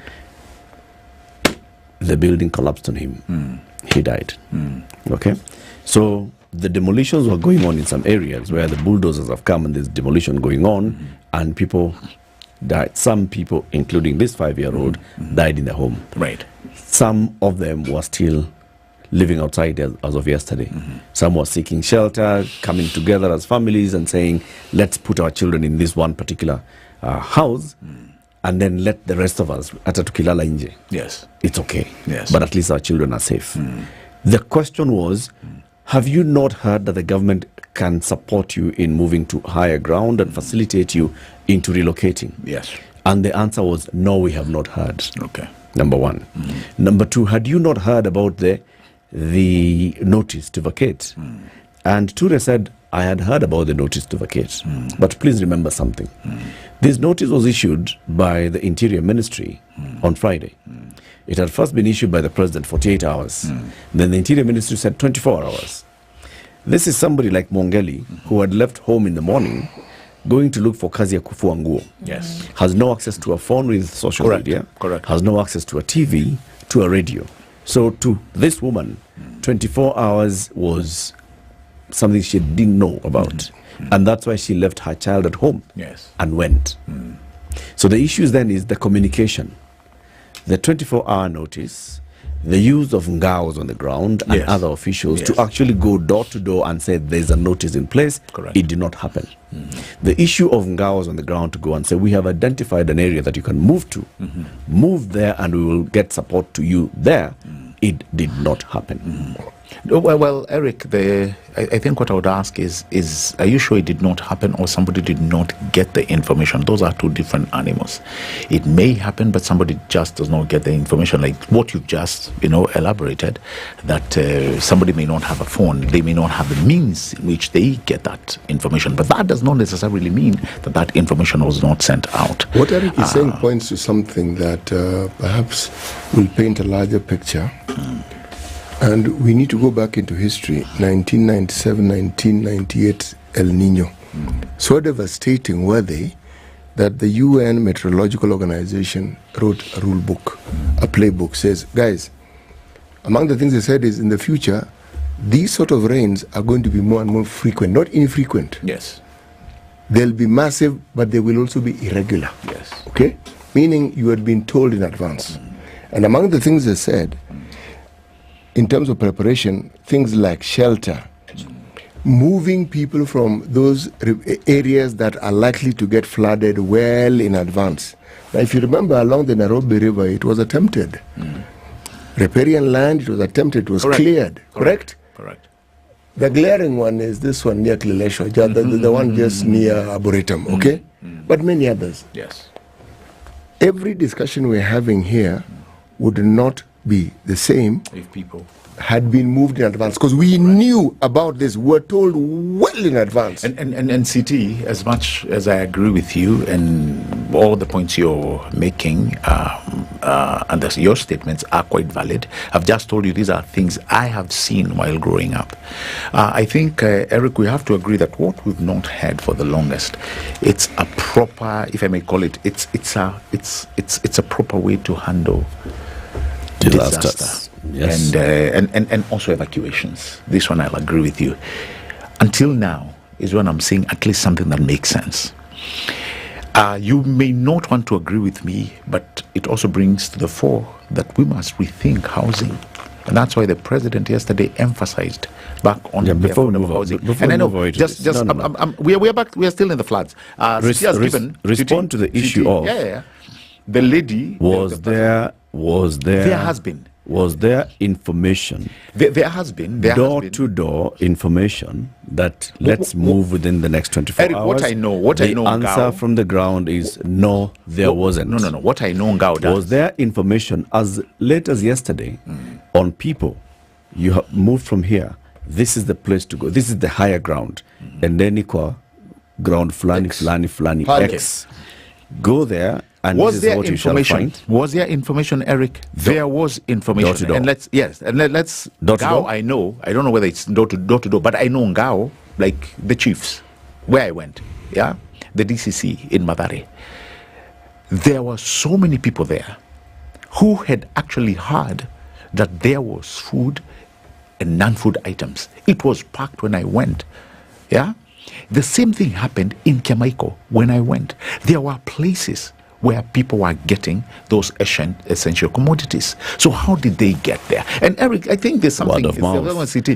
There's something city. It could be. Yeah. It could be. But that's information. Was that the plan? Because there was information. What I'm putting forward to you is that there was effective information that brought many people out. And here we need to be deliberate when we are communicating, because we are so, and I don't know why we do this, City, we are so pegged on the negative or the things that did not work. Wait a minute. Yeah. Yet, we had the majority of the people who went to safer ground, who had access, who got information, all right?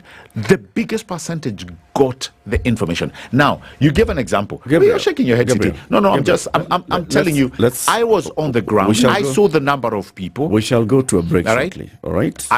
You have seen the information. Yes. All over. There's a difference between when you hear kuku in a place and you come out and you ask kunaendeleaje and you're told tinga zimekuja kubomoa, and when you hear knock and you open the door and you find somebody telling you tinga zitakuja kubomoa, hama. There's a difference. Okay? Now, a majority may have heard, but at what point did they hear? There's now one. let me tell you, because we're talking about a place I know very well. Many will Kuna hiyo, there's that one. Many will have gone. Many people can be told, and they hear, and they will listen. Move. Like I'm telling you, this is something this is a place, and there are so many friends that I have in that area, and most of them will tell you. I'm not saying this in any. I'm not saying the in government in a bad light. I know so many people who've been told, but they'll be like, tutafanya kesho. Tutafanya next week. I hear you. Hii mvua haitafika hapa. Who told them? Yeah. Is it that the chief organized and said, you chairman of Nyumba Kumi here, Nyumba Kumi here, Nyumba Kumi here. Yes. I have given you, you go and talk to 10 houses and report back to me. Is it such a structure, or is it the structure of Rais amesema? Ngao did, and I actually have that Ngao. They were mobilized to assist residents, not only with information. Yes, they were mobilized, but to move also. Yeah, and this is something very different, unlike what was happening in the past. This I know for sure, because I saw Ngao was mobilized, not only to inform but to assist. And that's why I'm saying, Eric, in all due respect. So the area that you went to, where did you go to? Mathare Kayole. You said Mathare Kayole. You found people. No. I went to Mlango Kubwa. I went to Ngei, and I went to Kiamaiko. Okay. So let's say Kiamaiko. When you went and you found people getting the food supplies and the assistance, what area? What did you? Where was it that you found them? For instance, let me give you a very good example. Like a place like Valley Bridge, and this, you know, and sometimes it's a spirit that I've seen even in the slums, city. Many people who are not actually waiting for government. Yep. I saw with my own eyes where people opened up to say, hey, I'll keep your child until, you know, I don't want you going to hustle for food when you have your kids. Bring your children. With them. Yep. Let me stay with them. You go sick, and then once everything is sorted, come and pick them. I saw somebody go into their Kasmo unit, get an extra jacket, and offer it to somebody else. Yes. So I saw in people Primary. making uji. I saw people making uji. In fact, if Mombi, she's also a community organizer. If she was to call in, she will tell you. She's been making porridge for people at the Valley. Citizens are doing this for their fellow citizens. This we know. So this we have no doubt. But that citizens are helping. But that they're taking in their people. And of course. Yes, we know. Of course. Without a doubt. And so you cannot. We cannot. Let's not purport that if these people got the information, because Mombi does not live in that area anymore. But when she got information, she took a huge group of her friends, and they've been actively doing it because they had information. They even assisted, moving people, not only cooking. They assisted people going down to the river and bringing them up. So, and this is a spirit that we are calling. This is a spirit that we are talking about. The people she found had not gotten the information. 25 minutes to 9. Gabriel Muduma is the deputy government spokesman. He's our guest this morning. We're talking about many things, the response to this. And of course, it's been 90 days since you were last here, right? Almost. Almost. In February. It's not 90 days yet. And I know the topic. Yeah, but we'll it's talk been about, that. we'll talk about it because we're still getting a lot of requests that we bring somebody here from the immigration department to tell us about passports. We'll talk about that. This is the Situation Room. The only way to start Experience the vibrant pulse of Africa at Festac Africa Festival 2024 in Kisumu.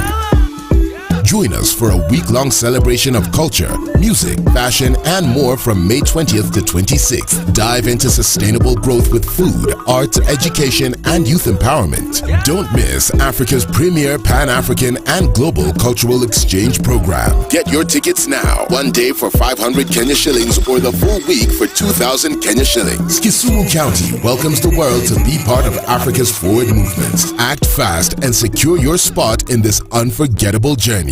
To register, just go to www.festacafrica.org. Do you have the passion, the interest to tell a story to the world in your own style? Well, we're ready to take you in and help you grow your talents in the media industry. The Standard Group, in partnership with Talanta Institute, is offering a media training and incubation program courtesy of Standard Talanta Academy, where we nurture and guide industry talents on an array of topics from writing, reporting, media law and ethics, investigative journalism, and research to the Kenya Copyright Board, Kenya Film Commission, and the Kenya Films and Classification Board legal frameworks. To apply to the Standard Talanta Academy for our upcoming May intake, visit www.talanta.ac.ke or call 0724 468 468. The Standard Talanta Academy. Lights. It's cloudy in Nairobi this morning. We'll see highs of 23 and highs of 25 in a sunny Nakuru. Looking into a partly sunny Nyeri at 18, going to highs of 23. We'll see highs of 25 in a mostly cloudy Eldoret, currently at 19. Mombasa is raining at 23, highs of 31, and it's cloudy at 25 in Malindi. It's sunny at 23 in Kisumu, going to highs of 29, and we'll see highs of 28 in a partly sunny Kakamega. Kampala this morning, sunny at 23. Dar es Salaam, cloudy at 25. Johannesburg is sunny at 15, and Mogadishu at 29 is mostly cloudy. It's sunny at 18 in Addis Ababa and partly sunny at 26 in Lagos. Sunny conditions at 25 in Kinshasa.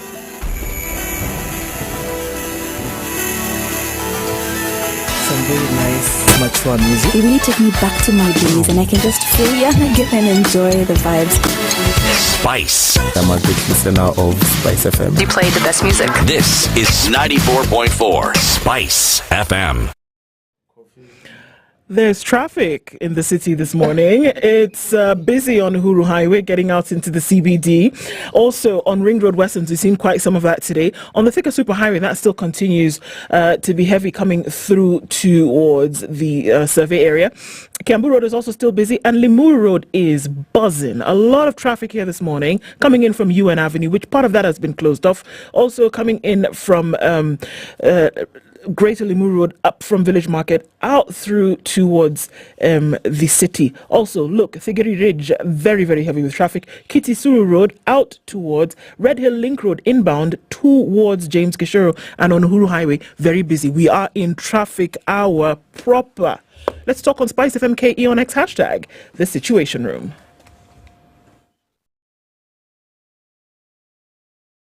Mature, intelligent talk every morning. Spice up yourself.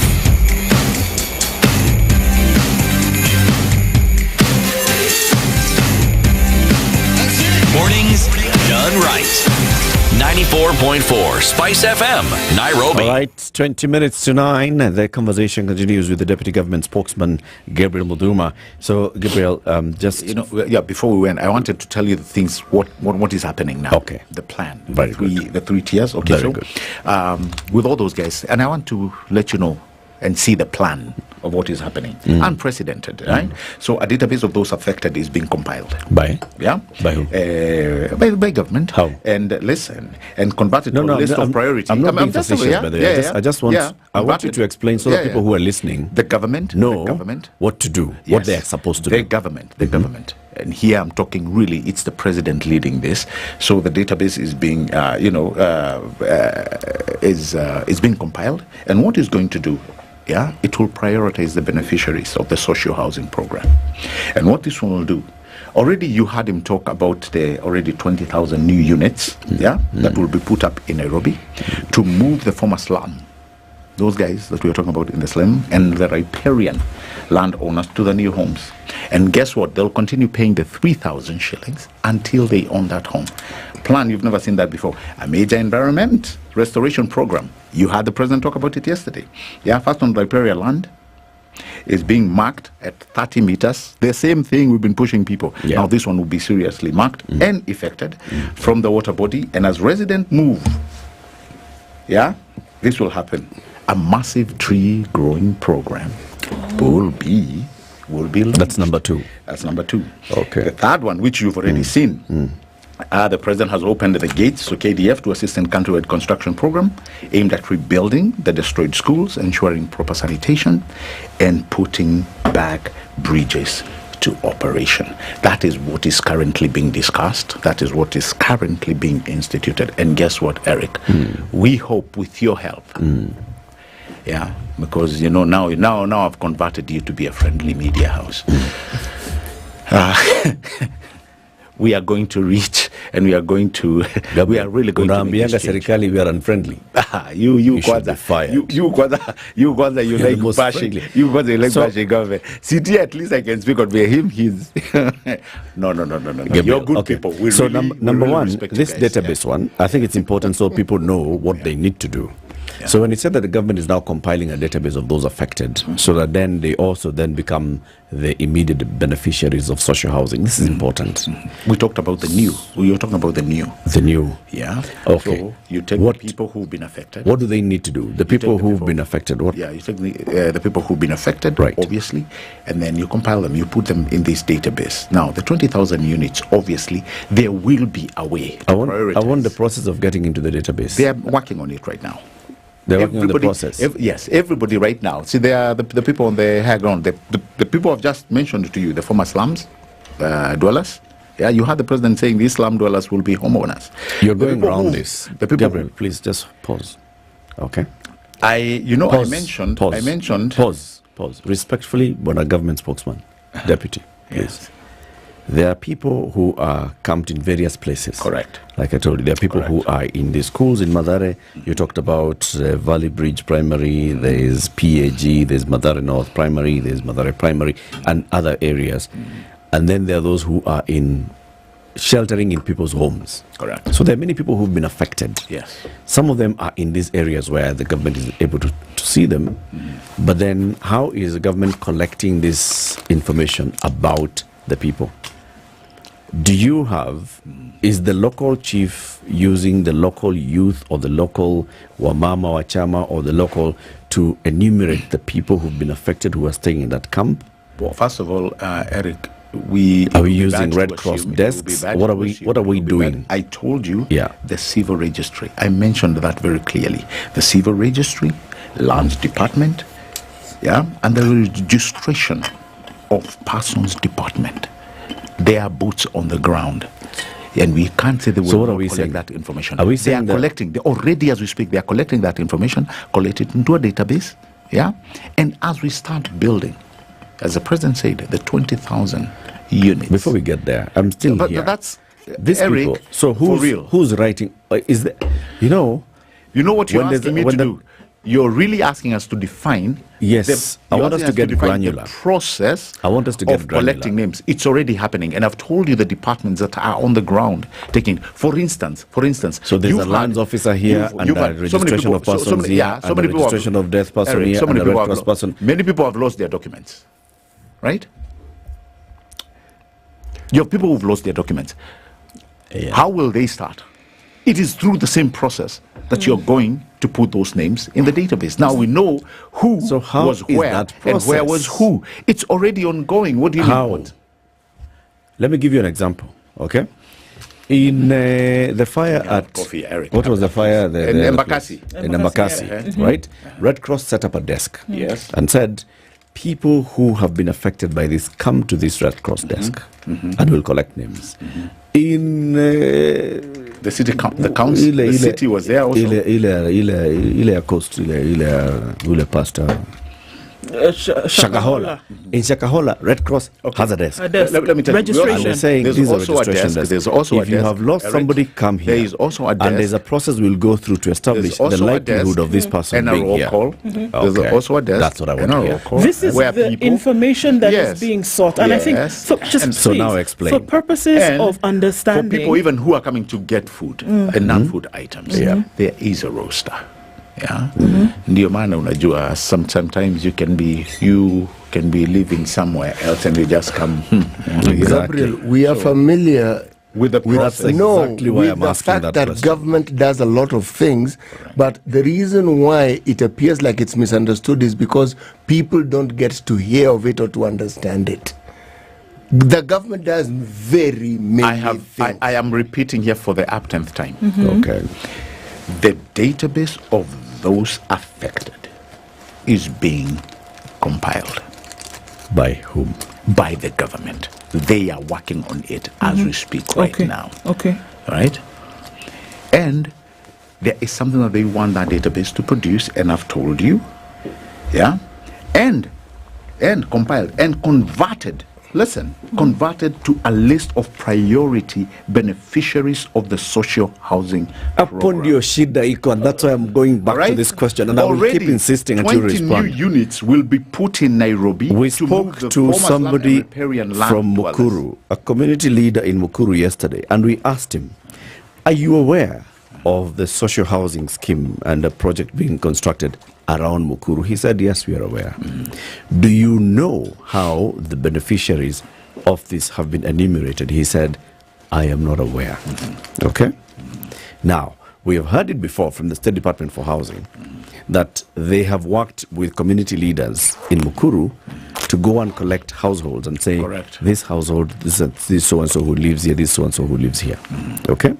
Now, when somebody from the community says, we didn't hear about that, it brings an issue. And that's why I'm asking here today, Gabriel. Those that are sitting in these makeshift camps, who are going to receive 10,000 shillings, who will in future also be on a list to be among the beneficiaries of the social housing program, who is collecting their names? The government. And how are they being vetted? Okay. Can I ask a question differently? Yeah, can I ask a question differently? Is it the village elder? Is it the ministry? Is it a special group? No. Guys. It's actually a very simple task that we really want to bludgeon by asking who.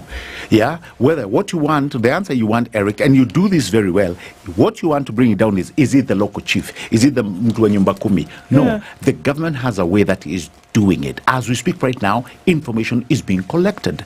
It is being collected. And the people who are on the ground know that this information is being collected. Same way you are asking, how will they get the 10,000? Yes. Because that information is available.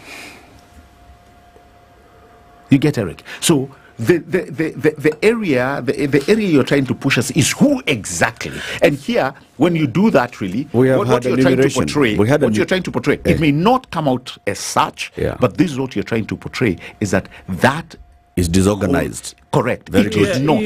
Very good. You took the words out of my mouth. Eric, we had the Ministry of Agriculture. I am the one who has just told you. The government.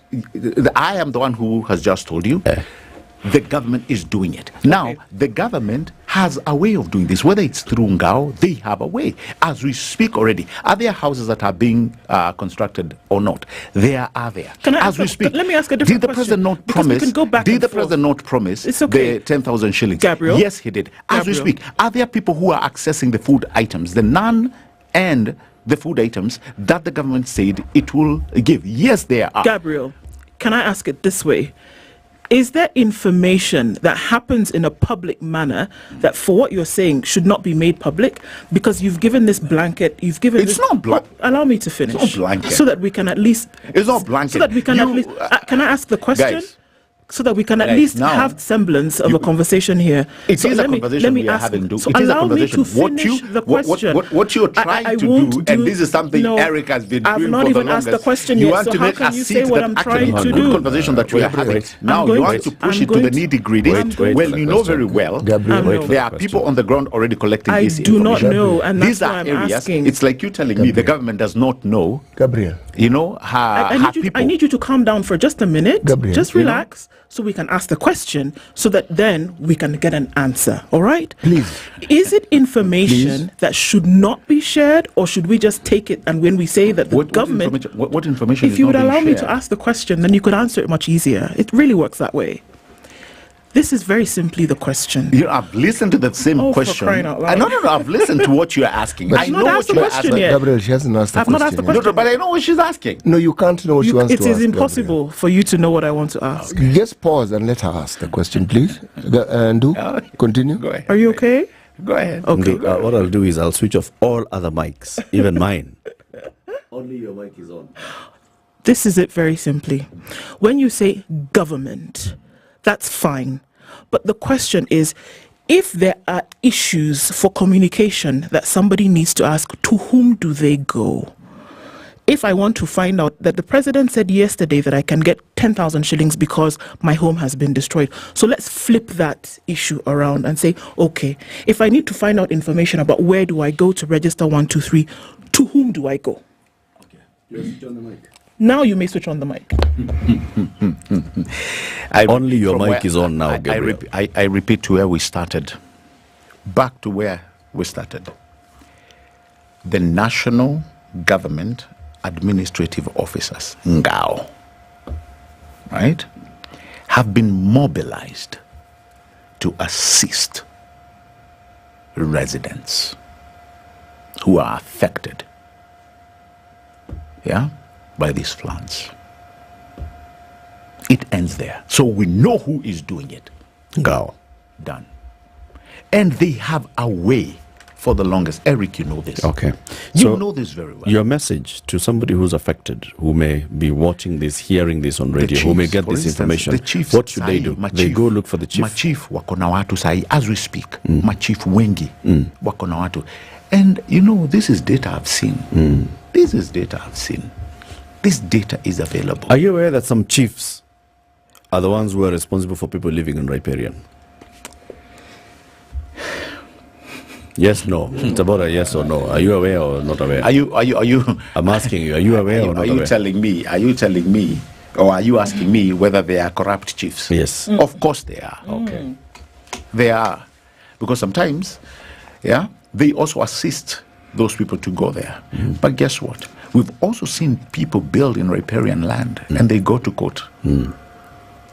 There has been times where government has moved in with its muscle to pull down homes, multi-million shilling homes. Yeah.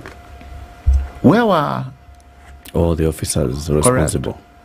Yeah. So you want to bring the issue of, we will have corrupt officers. We will have them. Okay. We will have them. But let me tell you, if there's one plan that is going to be affected, it's this one. Is what the president is doing. Okay. He is very deliberate in it. Question. Let's move to an update on passports. What's the latest? The last time you were here, the State Department for Immigration was working under the Interior Ministry. No, it's not called the Ministry of Interior National Coordination. Okay. On getting extra machines for printing of passports and organizing so that now passports can be processed faster And the passports that have not been collected, you told us there are many passports here that are not being collected, that they are collected and they're taken by the people who had applied for them. Latest information? Latest information, first of all, let me give you Eric, when we were discussing here last, when I was in February, I told you it was an entire ecosystem that we all know was not working as it should have been working.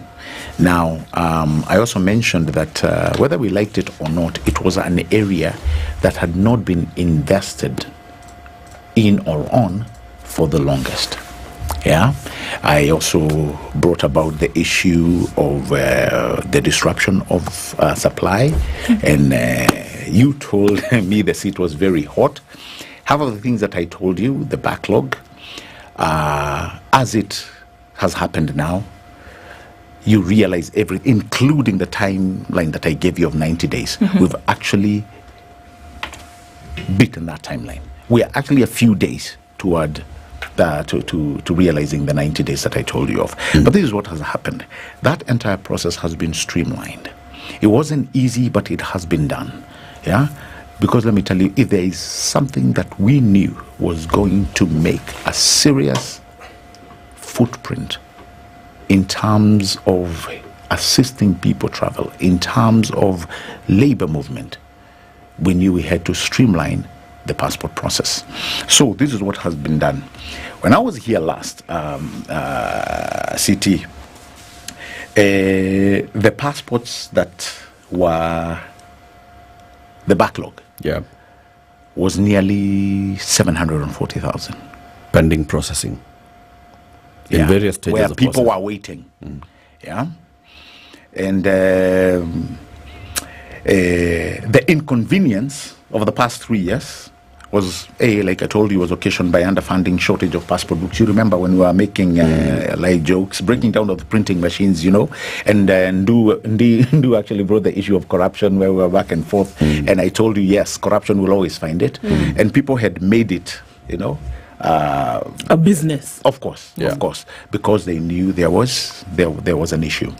And it suffice to say, Eric, it's something that we are realizing. Any place where the demand is high and the service is not at par, you will always have a corruption will find its way. Right. Yeah.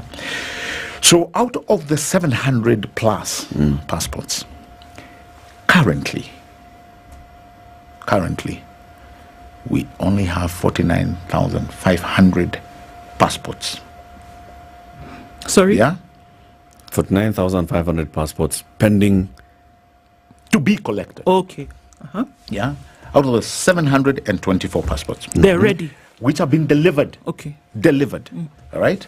And the rest, we are hoping, the ones that we're talking about, will be collected within 14 days. And actually, we talked about this until the wee hours of the morning. Nairobi, 27,000, which have not been collected. Mombasa, 3,000. Nakuru, 4,200. Embu, 4,500. Eldoret, 3,900. Kisumu, 3,900. Kisii, 3,000. Kericho, 400. Why have they not been collected? Do we know? That is what we are trying. Now we are actually trying to reach the applicants to tell them to come and collect their passports. I know one of them, my employee called Rose. She's been going to immigration every so often. She goes there, she's told, I don't know, you need to reapply. The 32-page one is not available. No, that is long gone. Let me tell you, Eric, that is long gone, because I can tell you the key interventions. These were all pending bills. First of all, I told you the issue of the pending bills, human and booklets. That has been sorted to a tune of 400 million. It was pending bills. Supply chain constraints, done. Stock of booklets, ziko kwa wingi. Machines. Printers, done. In fact, you may want to hear this. The 2 new printers, which were acquired, delivered to the Immigration Department, have been installed, have a production capacity of 250 to 300 passports per hour. 300,000 passports. So we have 49,500 in total, 500 to 600 passports per house. Why do we have 49,000 pending? This translates, people have not collected. Listen, Are they all printed? Yeah, we are waiting for people to collect. So there is no passport that's not been This printed. translates. Wait a minute. This translates to between 4,000 to 4,800 passports every 8 hours. Wonderful. If you deploy the printers to produce 24 hours, more than 10,000 passports will be produced. And guess So what? we should all apply the for printers passports now. No. Let me shock you. This is with this one you want to hear. 10 seconds. The interventions 10 seconds. are as bold as they come. Very soon we are going to start hawking passports. Take my word. You remember in high school? I did. People are When they coming would to school. come. and No. they just You need a Yes. passport? Do you need a passport? Okay. We are going that direction. Okay. When the 9 president, a.m. Time for the news. when the president said Time he for was the news. deliberate in sorting this mess, Gabriel trust me, Muduma is the deputy government spokesperson. The Yes. people are calling you spin doctor. No. Thank you. Deputy government spokesperson. Time for the news. And tell them to now wait for the passports. Yeah. Mashule.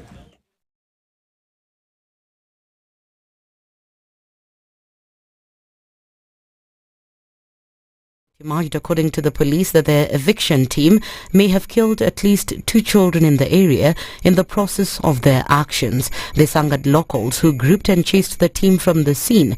Among the dead was a 5-year-old boy who was crushed by rubble after a structure fell on him in the area. Another body was discovered in the rubble hours later, adding, and police now say that investigations are ongoing.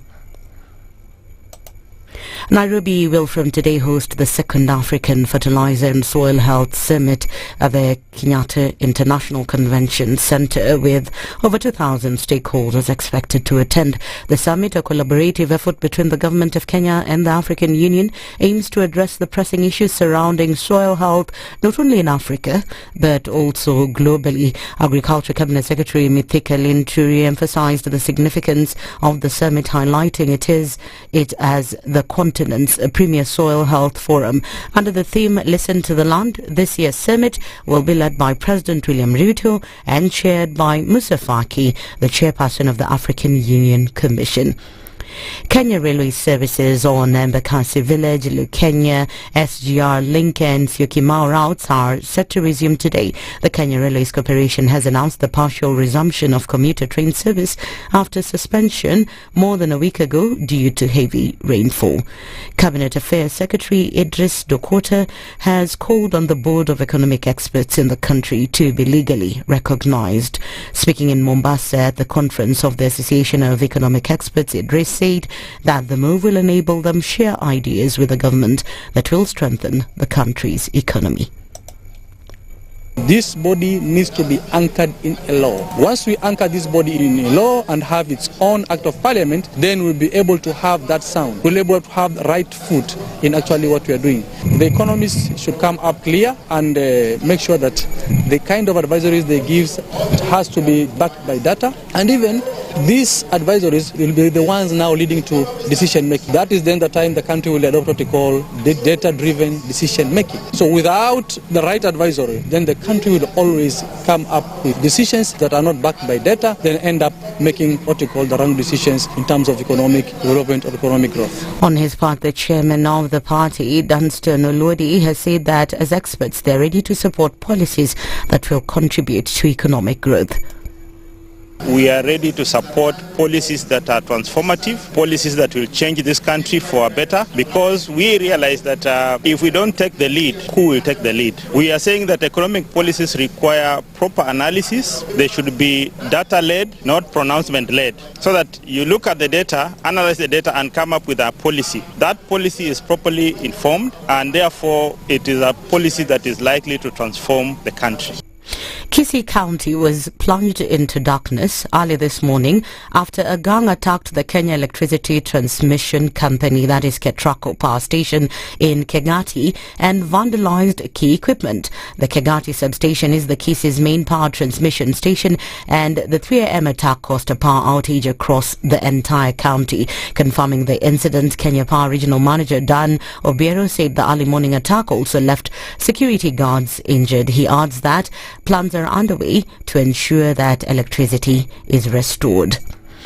And finally, as India votes in a 6-week general election, Narendra Modi's image adorns everything from parks of rice handed out to the poor to large posters in cities and towns. His BJP party is relying on the Prime Minister's popularity as it seeks a supermajority in India's parliament. But as the Hindu Nationalist Party and its allies target 400 of the 543 seats in India's lower house of parliament, up from the previous one where they got 352 in 2019, they're also employing local tactics in some vital constituencies they hope to wrest from the opposition. Opinion polls indicate Modi will win a rare third term when voting ends on June 1st. But only once in India's history has a party crossed the 400 mark. That's the Newswire. I'm Leah Ubaga.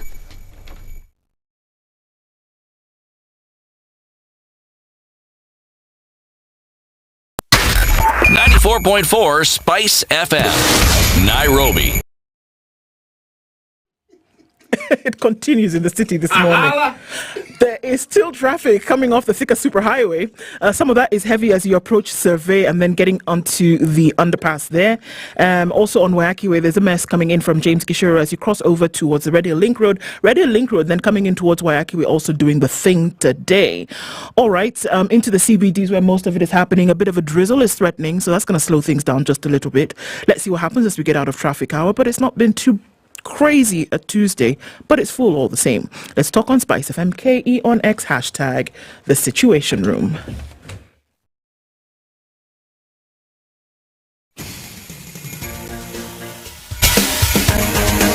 This is the Situation Room, the home of hard-hitting political commentary and penetrating insights about the state of the nation. This is a talk radio experience like no other. The Situation Room, a place for hard truths, debates, and elevated conversations. The Situation Room, witty, political, engaging, deep, controversial. In the room, we have C.T. Muga, researcher, academic, seasoned political observer, a fountain of wisdom in these politically uncertain times. Ndu Oko, Nigerian by birth, Kenyan by choice, communications expert, Pan-Africanist, a truth seeker and believer in people power, and Eric Latin, agent provocateur, the man in the chair, seasoned journalist, news hound, a man who believes in punching up, not down. This is the Situation Room, the only way to start your day. On to the final hour of the Situation Room, 7 minutes after 9. Welcome to the Situation Room if you're just joining us on Spice FM or on YouTube and Facebook where we live streaming the show.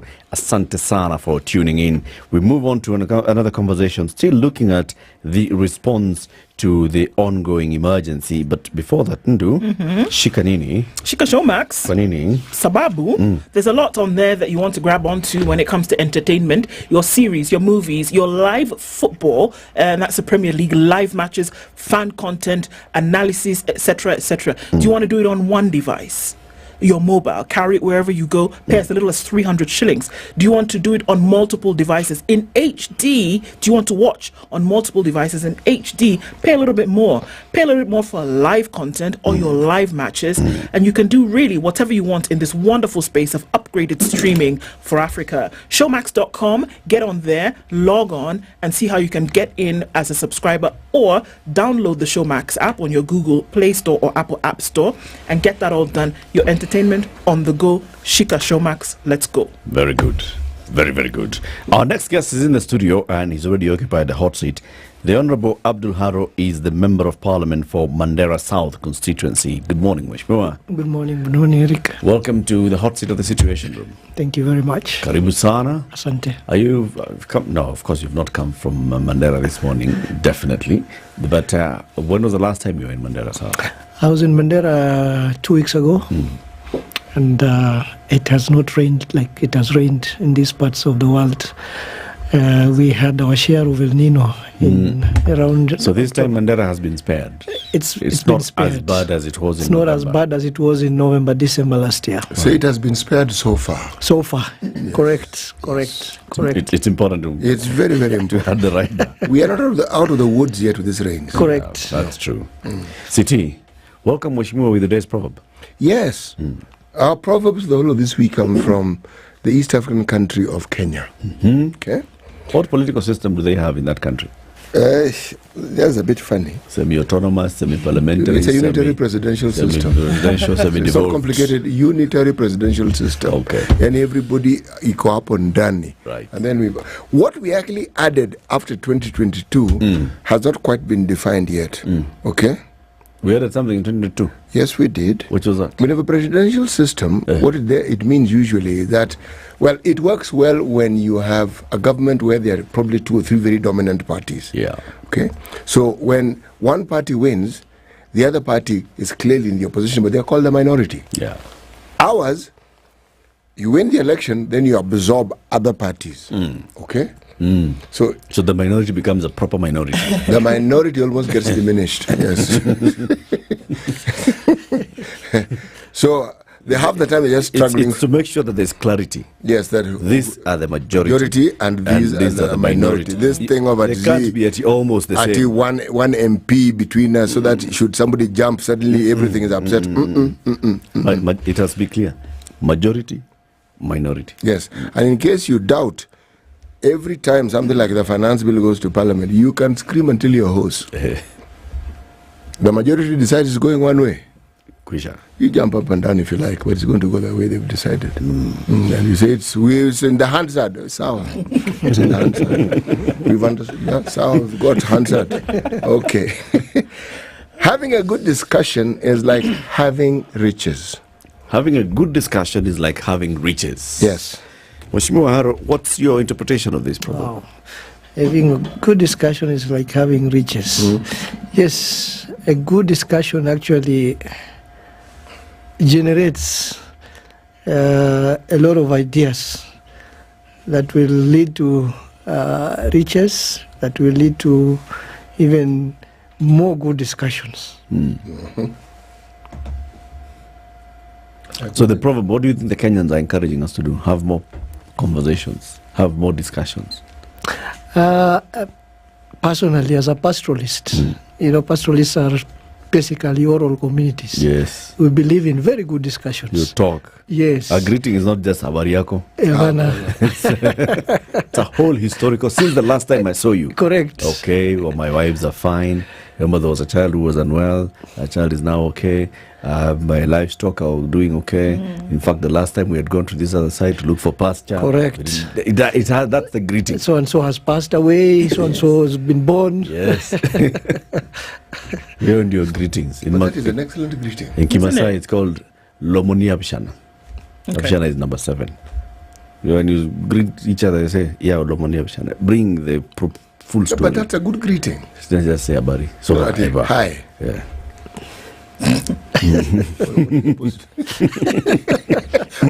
No, I'm not. Hi. No, I'm not. Low. No, hi. Mheshimiwa, would tell us about Mandera South. You know, we have heard about the counties in the northeast of this country and the vastness of these counties. Just paint for us the picture of the size of Mandera as a county compared to the counties closer to Nairobi, and then the size of your constituency. Mandera County is approximately 25,000 square kilometers. That is almost the size of Rwanda. As a country. As a country. It's big. Yeah. And when you hear about something that has happened in Mandera, perhaps it's happened at a very small corner. And you may think the entire Mandera is affected. Yeah. Like for example, if I give you an example of some of these insecurity incidences that happen. Yeah. Some parts of Mandera don't even know that something has happened in another part of Mandera because of how big it is and quite vast. Mandera South constituency is actually the second in terms of sub-county. It's the second largest sub-county in Mandera County, and it is also the second largest constituency in Mandera County. So it's large. It's got a population of almost 400,000 people now, basically most of them pastoralists. Most of them now developing more into a peri-urban population, settled along the Kenya-Somalia border. So you can imagine when you are living next to a country like Somalia, which in some circles is defined as a failed state. It's quite not easy for you to understand what is the life of the people living along such kind of borders. The uncertainties, the insecurities, the challenges they go through, and being almost 1,200 kilometers from Nairobi. When you're traveling from my constituency, you'll always tell your colleagues, say hi to people in Kenya.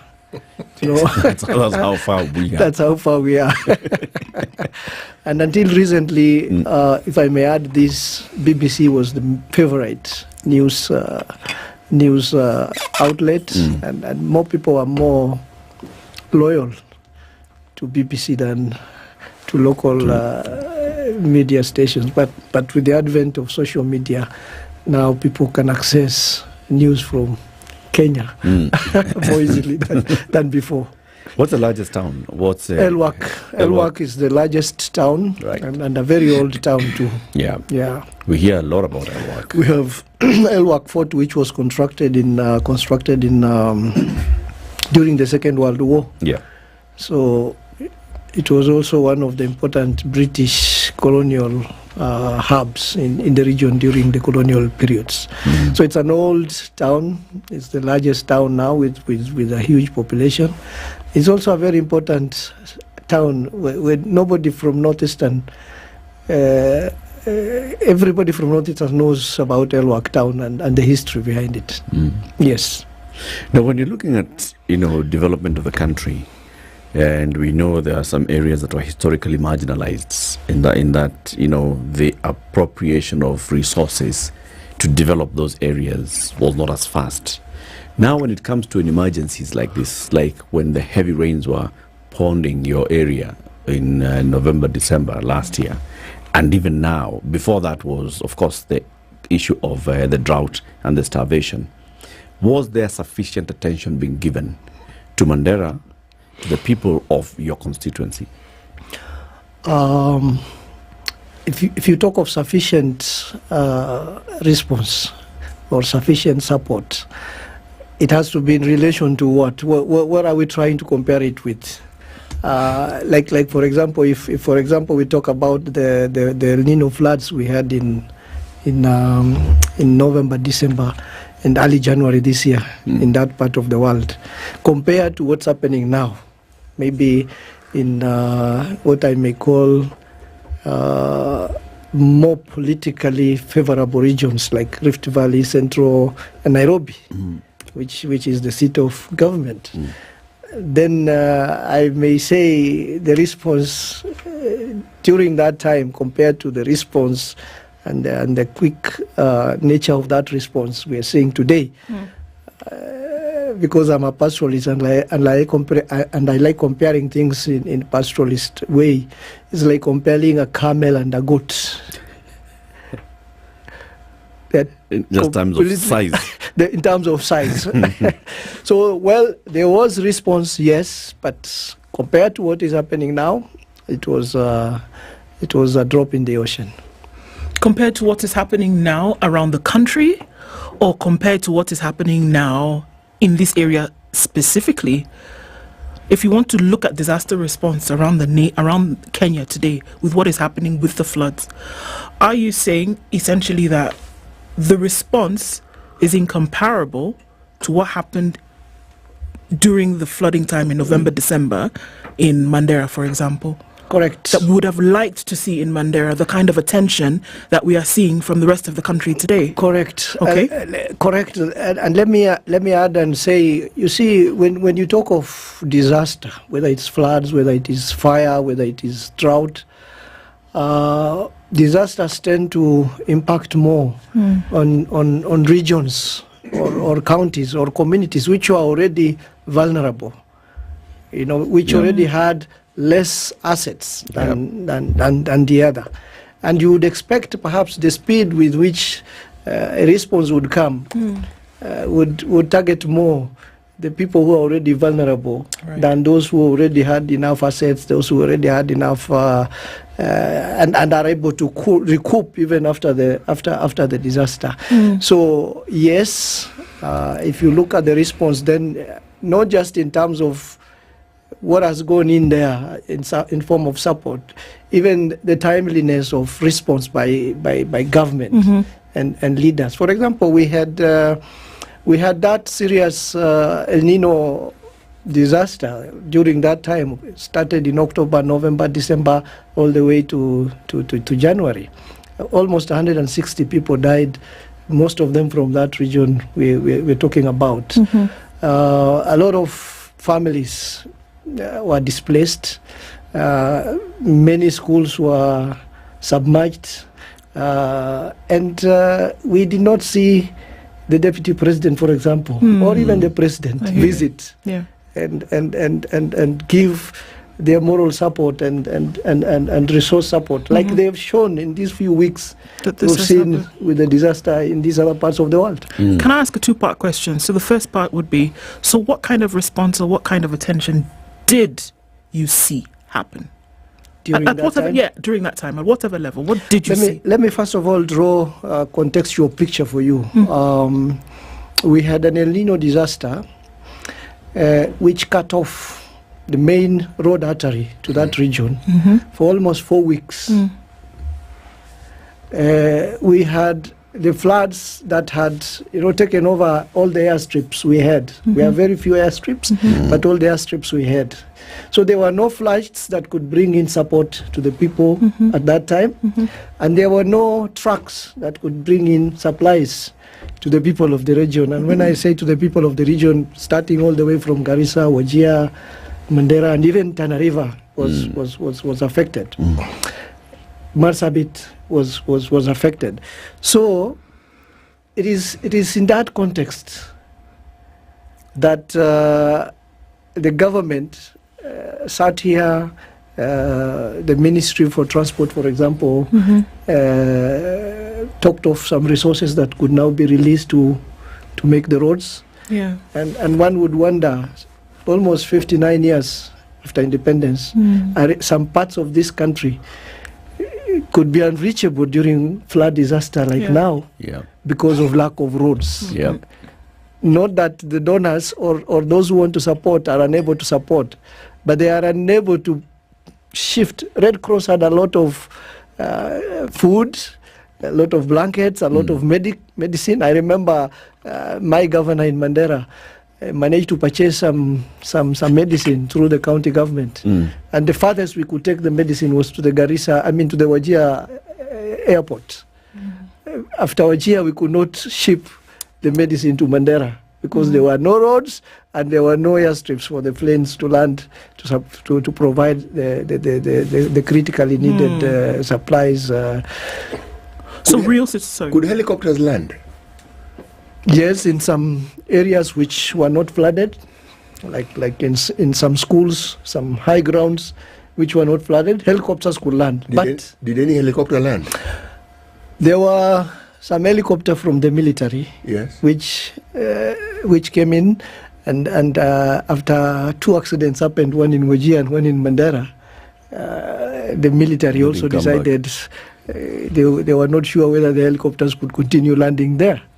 But the military tried to bring in some helicopters, and it was also during that time we realized, well, even airdrops. I was reading somewhere the type of flood disaster we're having now. The last time something like this happened in this country, some people were historically looking at 1961, and the British dropped food and supplies in parts of the and during the last disaster, El Nino disaster in northeastern, which made some of the areas not to be reachable. We could not have those airdrops because we were told that capacity was not there. Capacity to do it? To airdrop the food, the supplies and what have you. Mheshimiwa, to airdrop means you need a plane, isn't it? Yes. The problem was not the planes flying over, it was landing, isn't it? Yes. to airdrop, you don't need to land. You don't need to land, yes. But then it is very clear. You can even find out that the only institution that had the capacity to do that kind of work was WFP. Yeah. And the WFP was telling us as leaders that, you see, the government has to declare this as a national disaster for them to be able to activate their equipments. And the government refused to declare it as a national disaster like it is happening even today. So those are some of the disparities we're talking about as So what I'm hearing you saying, Mheshimiwa Haro, is right now we are looking at the government response, yes, and asking ourselves very many questions. The speed of response, the coordination of this response in what's happening across the country, starting with just Nairobi, Mathare here, Nakuru, Runda, wherever, looking at Machakos, at Kitengela, in Kajiado, and all these other places, and what we are seeing, and the speed at which things are happening. Bodies are still buried deep underground in Mai Mahiu, and there's KDF still trying to do that, trying to move people out of a makeshift camp in a primary school in Mai Mahiu to other areas. So, and we are sitting here saying, if we look at the response in these areas, in the areas of the slum areas where people are sleeping in mud houses that are up to ceiling level water and they cannot even get out of these places because they have nowhere to go, this is showing some serious disparities in our community. And you're coming in and saying, what are you talking about?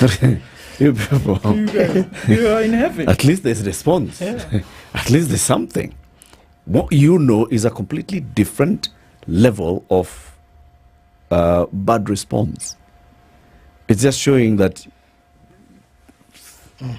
it's a problem that's been there for long, and it's a problem that runs deep in our society, because society forms government. Correct. In how we view one another. When we were looking at the floods and the videos and all, you know, in December, November, and seeing the floods, wow. When we were looking at pictures of how dry your areas were looking like in July and June and April last year, and the 3,000 or 3 million was just a number. 3 million people in need of food. It was just a number to the rest of the country. To you, it was not just a number. To you, it was names of people that you know that were suffering and needing urgent and immediate intervention, which was not coming in a timely manner. Correct. And let me tell you, Eric, we have a very long history of bad response to disasters in this country.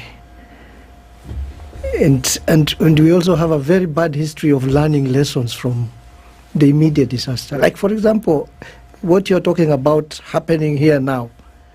If we had learned from the disaster that happened between November, December, and January in northern parts of this country, and the kind of response, and then the loss of life and what have you, maybe we would have done better response. Now that it has happened in these parts of the.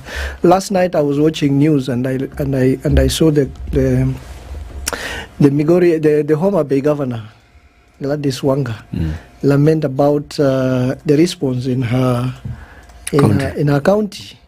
You know, she was lamenting about Suba South, an area called Sindo, and to quote her, she said, you know, she would want to see the response happening in other parts of the country, the rapidness and the magnitude of the response in other parts of the country, also replicated in Homa Bay. And she said, these people are not people of a lesser God.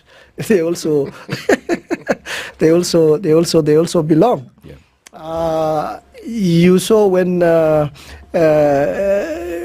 initial flood disaster, you know, started hitting this year.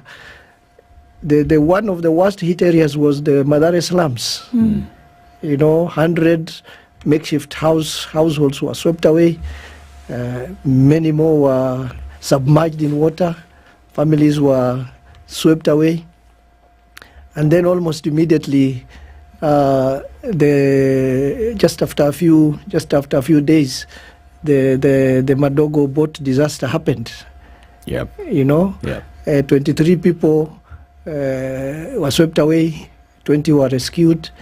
4 bodies have now been recovered. Almost 16 bodies are still missing. 1 person was collected from the river 4 days, clinging to a rock in Tana River, and it took 5 days for boats to come in to try and look for the missing body. And then let me be clear. Disaster, however small, however big, is critical. Is sad event for anybody. But then almost immediately, the Mai Mahiu disaster happens, and you saw a flurry of everybody rushing to Mai Mahiu, and the Madare guys were using shovels to try and look for the bodies of their loved ones who had been swept away. So what I'm trying to say is that despite the picture we had drawn earlier about the response in northeastern region and response in this, so what is coming out very clearly is that that inequality manifests itself between regions. It can also manifest itself between counties. Yeah. It can also manifest itself within counties. Like, for example, in Nairobi, the response you've seen in Mathare and maybe in Nakuru, and again what is happening in Runda, they are completely different. For example, why do you come and forcefully displace, or rather forcefully move people in Nakuru who are said to be on the riverbanks, and you're not moving those ones in Runda who are also on riparian land? What is it that the Runda people have that will not send bulldozers there to demolish those houses, but you will be able to demolish houses of the poor in Mukuru and Mathare? Mheshimiwa, what is sad about this story is that we've had this story of riparian land before. Correct. People lost their houses in Runda. People lost their houses in areas like, say, Kileleshwa because of riparian land. Now, the question you ask is, who allowed other people to go and build houses again in those places again? Correct. And the people who make these things possible live with us, they live among us, and they're just getting on with their lives. Correct. Yes. And the disaster comes, it is forgotten very quickly. Another disaster comes. And one other thing I would say, forget about the displaced houses. I'll draw one very clear inequality that may resonate maybe in our minds. In December, when there were floods in northeastern, a lot of schools were submerged. Yep. And it was a time when the exams were going on, KCPE, KCSE. Yep. The government didn't bother even to ask those schools which were not flooded to accommodate those ones which were flooded. Yeah. Some students sat for exams in flooded classrooms. You sit on your desk and your feet are in water. And you're doing KCPE, you're doing KCSE. Yeah. Now the government has decided they will close school until things are okay. Look at that. What is it that informed this closure now? But what is it that made the government become blind to the fact that there are students sitting very critical national exams in that part of the world?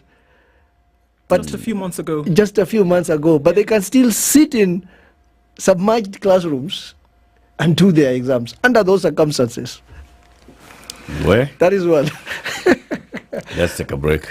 Okay. 27 minutes to 10. The Honorable Abdul Haro is the Member of Parliament for Mandera South constituency. Of course, it's in Mandera County. He's our guest this morning. We are talking about the floods crisis and how this is exposing the inequalities in our society. How we are responding to them, how we are reacting to them, even as individuals. When you see what's happening close to you in the proximity and how you react to when you saw what was happening during the drought, hunger, and then flooding in other parts of the country. It was remote. It was, hey, pole kwao. Sasa watadu. The government should do something. And that ended there. This is the Situation Room, the only way to start your day. If you go out of this country and come back the same person, then you have a problem. Buy land, 1 million. Put it there for 5 years. What's the purpose? It'll have increased in value. No, that's the thing. That's darkness. You know, that's an eclipse. You don't do that. I hope you don't believe that a hustler is a poor person or that all hustlers are poor. I've seen that conversation. Tell us, who is a hustler? Who's a hustler? Hustler is a person who is making a living through hard work. Corruption in Kenya is a political accusation. The people who are actually corrupt are not pointed fingers at. Kenya is not free. Kenya imeshikwa na mateka. It's under siege. Have you seen that lodge on Nyeri? Very high fence. You can't even Windows sleep inside. up near the ceiling. Yes. And if you walk that midnight, you see bats the size of cows. And when it rains, it doesn't rain on that building. Yes. When you're at All Things and it's raining, it doesn't rain on that building. The things people will believe. The Situation Room, Kenya's biggest conversation. Okay, so we're looking at traffic still on the Thika Superhighway today. As you get towards Survey, I think that's probably the most of it as we're coming out of traffic hour this morning. A little bit of it coming through on the Red Hill Link Road, heading out towards Spring Valley, Lower Kabete, that whole area, and then coming through towards Kitisuru. The whole loop has some traffic still this morning. A bit of a drizzle checking into the city, so we're going to see that it's going to clog up some. All right, through the morning, do talk to us. SpiceFM KE on X. Mature, intelligent talk every morning. Spice up yourself.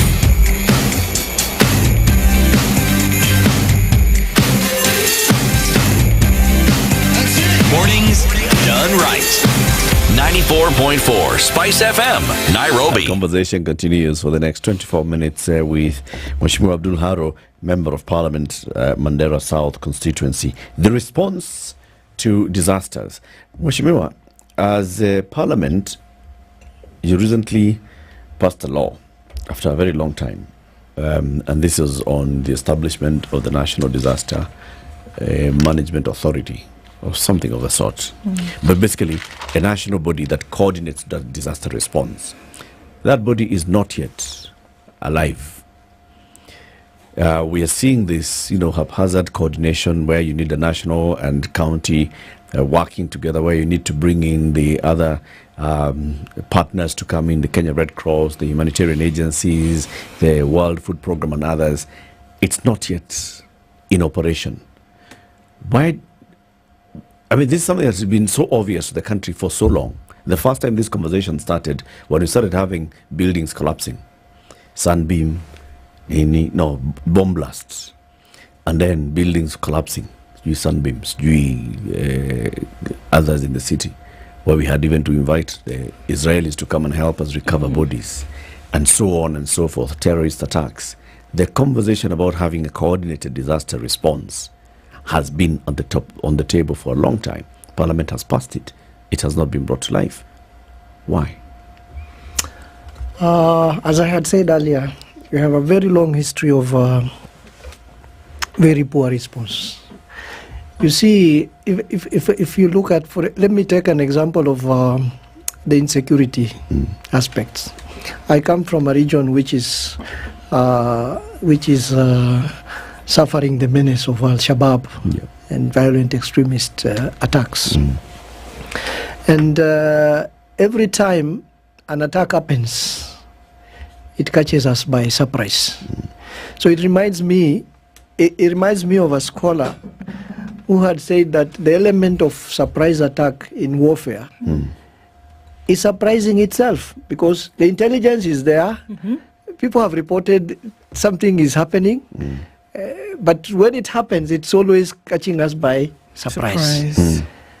The same thing with, like for example, the flood disaster we are suffering now. The meteorological department had started sending alarms in January. The rain started in March. They started sending out early warnings in January. I think the problem with us is that we are not suffering lack of laws. We're not suffering lack of policies. The problem is, the implementation. This thing continues to be a monkey on the shoulder. Right. Everywhere. It doesn't really matter where you look, that implementation is an issue. I mean, even earlier this morning where we say that certain things could be done, but already we're scared and you're apprehensive because you say implementation is an issue. What should happen? Because like you say, you can make the law, you can represent what the people want, you can even do oversight after an action has been taken. But how do you make the horse drink? Yeah, I think why we have a problem in implementations most of the time is that, you see, this problem of the elites sitting in boardrooms and making decisions without involving perhaps those people who are affected most. Like, for example, let's take a very recent example of what has happened to Nakuru, for example. Yeah. The forced move of the people from the riverbanks. It's called evictions, brother. For forced evictions, yes. Enforced evictions. So the cabinet sat and decided this should happen, but nobody consulted those people in Nakuru, for example, and in other hit areas. I was also watching news, a village called Galili in Garsen. Yep. They have this order to move because they are living in along the river banks, but they have been marooned already. They are already marooned. They are an island. The only way they can move from Galili location is by boat. Is by boat or by airlift. But the government order has come at a very short notice, and without consulting them, they are supposed to move, or they will be evicted. How? I don't know. So one of the problem is that lack of inclusive, involvement of the people who are supposed to be affected by the disaster itself. Do you think it is more of a personal level? I tend to think, because sometimes we want to imagine that the folks who would be responsible for implementation are from Mars or Pluto, but they're human beings, isn't it? Yes, they're human beings. One would think. The human beings. The folks who are responsible for implementation of some of these things that are driven by policy are human beings. Correct. So you find people will act on something. It doesn't matter whether you're in government, private sector, whatever. You will act on something that you value. If you see an adequate measure of value in this thing that you were supposed to do, regardless of whether you're called to a job or not, the likelihood of you then doing it then rises up a little bit more. Correct. So if we were to say 1 + 1 = 2, could we then say that those in the positions of implementation, we can grade them of the work they do because of the value that has been attached to this thing over which they're responsible? That's one part, and I agree with you. The other part is the question of affordability. For example, if you give me an early warning and you tell me, let's say, for example, we have not talked about the people with disabilities. 2.2% of the population in Kenya are people with disabilities. Almost 1 million Kenyans live with disabilities. And sometimes some of them can't even move around without a caregiver. But in all of this conversation, nobody talks about them. Nobody knows what's happening to them. Some of them who are in houses which are already marooned by water because of the nature of crawling on the ground. Water that is already chest high if you are standing. Think about a disabled person who's crawling on the floor. They're submerged. They are submerged, and nobody is talking about them. So this disabled person cannot climb the ladder to fix a leaking roof in his house. No, forget it. Yeah. And he doesn't have the money to hire somebody to fix it for him. Yeah. But you have given an order that he has to fix it. How is it going to happen? I want to move this conversation slightly from the national government and look at the constitution, what it says about preparedness for disaster.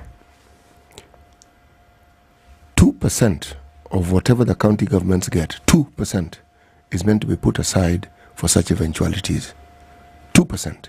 So it means that the county governments also have a responsibility to ensure that they have some sort of preparedness. Okay? Because if you're talking about disasters and disasters that are brought about by water, the areas that are hard hit tend to be the same areas that are hard hit, unless we have the exceptional rain like the ones we had in 1961, the same area the ones we had in 1998, this one we had last year. So it's not that we don't know. So the question that we therefore ask is now, once you have these devolved units, you are governor, these are your people. It's not anybody else, these are your people. What do these governments, or what have they done? Because if you look at the monies that go to counties, 2% is a considerable amount of money. Correct. See? Correct. That area you spoke of, 1961, I come from there. Okay? You saw it. I was a child. I can't remember how old was I in 1958. I was 3 years old. Yes. But I tell my colleagues the story. Our home was near a river, and you wake up and you have this floating sensation. We didn't sleep in beds. We slept on reeds. These ones, we call them par in my language. The floating sensation was real. We were actually floating because water had actually entered the home. So you step out and you step in water. Now, this has been happening from time immemorial until there was one particular MP who intervened. He simply dragged the rivers and the waterways and asked for distributaries to be created. I'm simply saying this. When there has been an attempt by someone to actually provide a solution, one has seen it. There was no county government then. The 2% allocation didn't exist. It now exists. So the question we ask of the national government have to be asked of the county governments. Correct. What have they been doing to ensure that when such a thing happens, they are prepared? In 1997, 1998, we had serious problems of El Nino.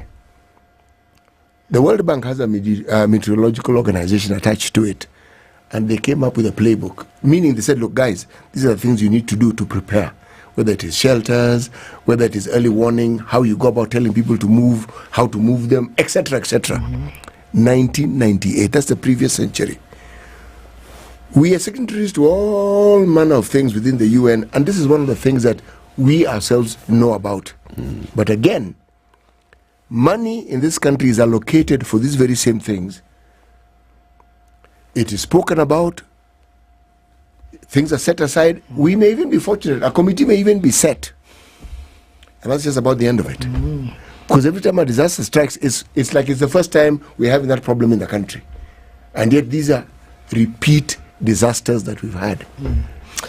Correct. It's an unfortunate scenario. Yes. And, I think the other problem is, you see, we have institutions, like, for example, the county government, which is supposed to respond on the 2% you have talked about. Yes. We have the NDMA, National Drought Management Authority, which is supposed to respond on this.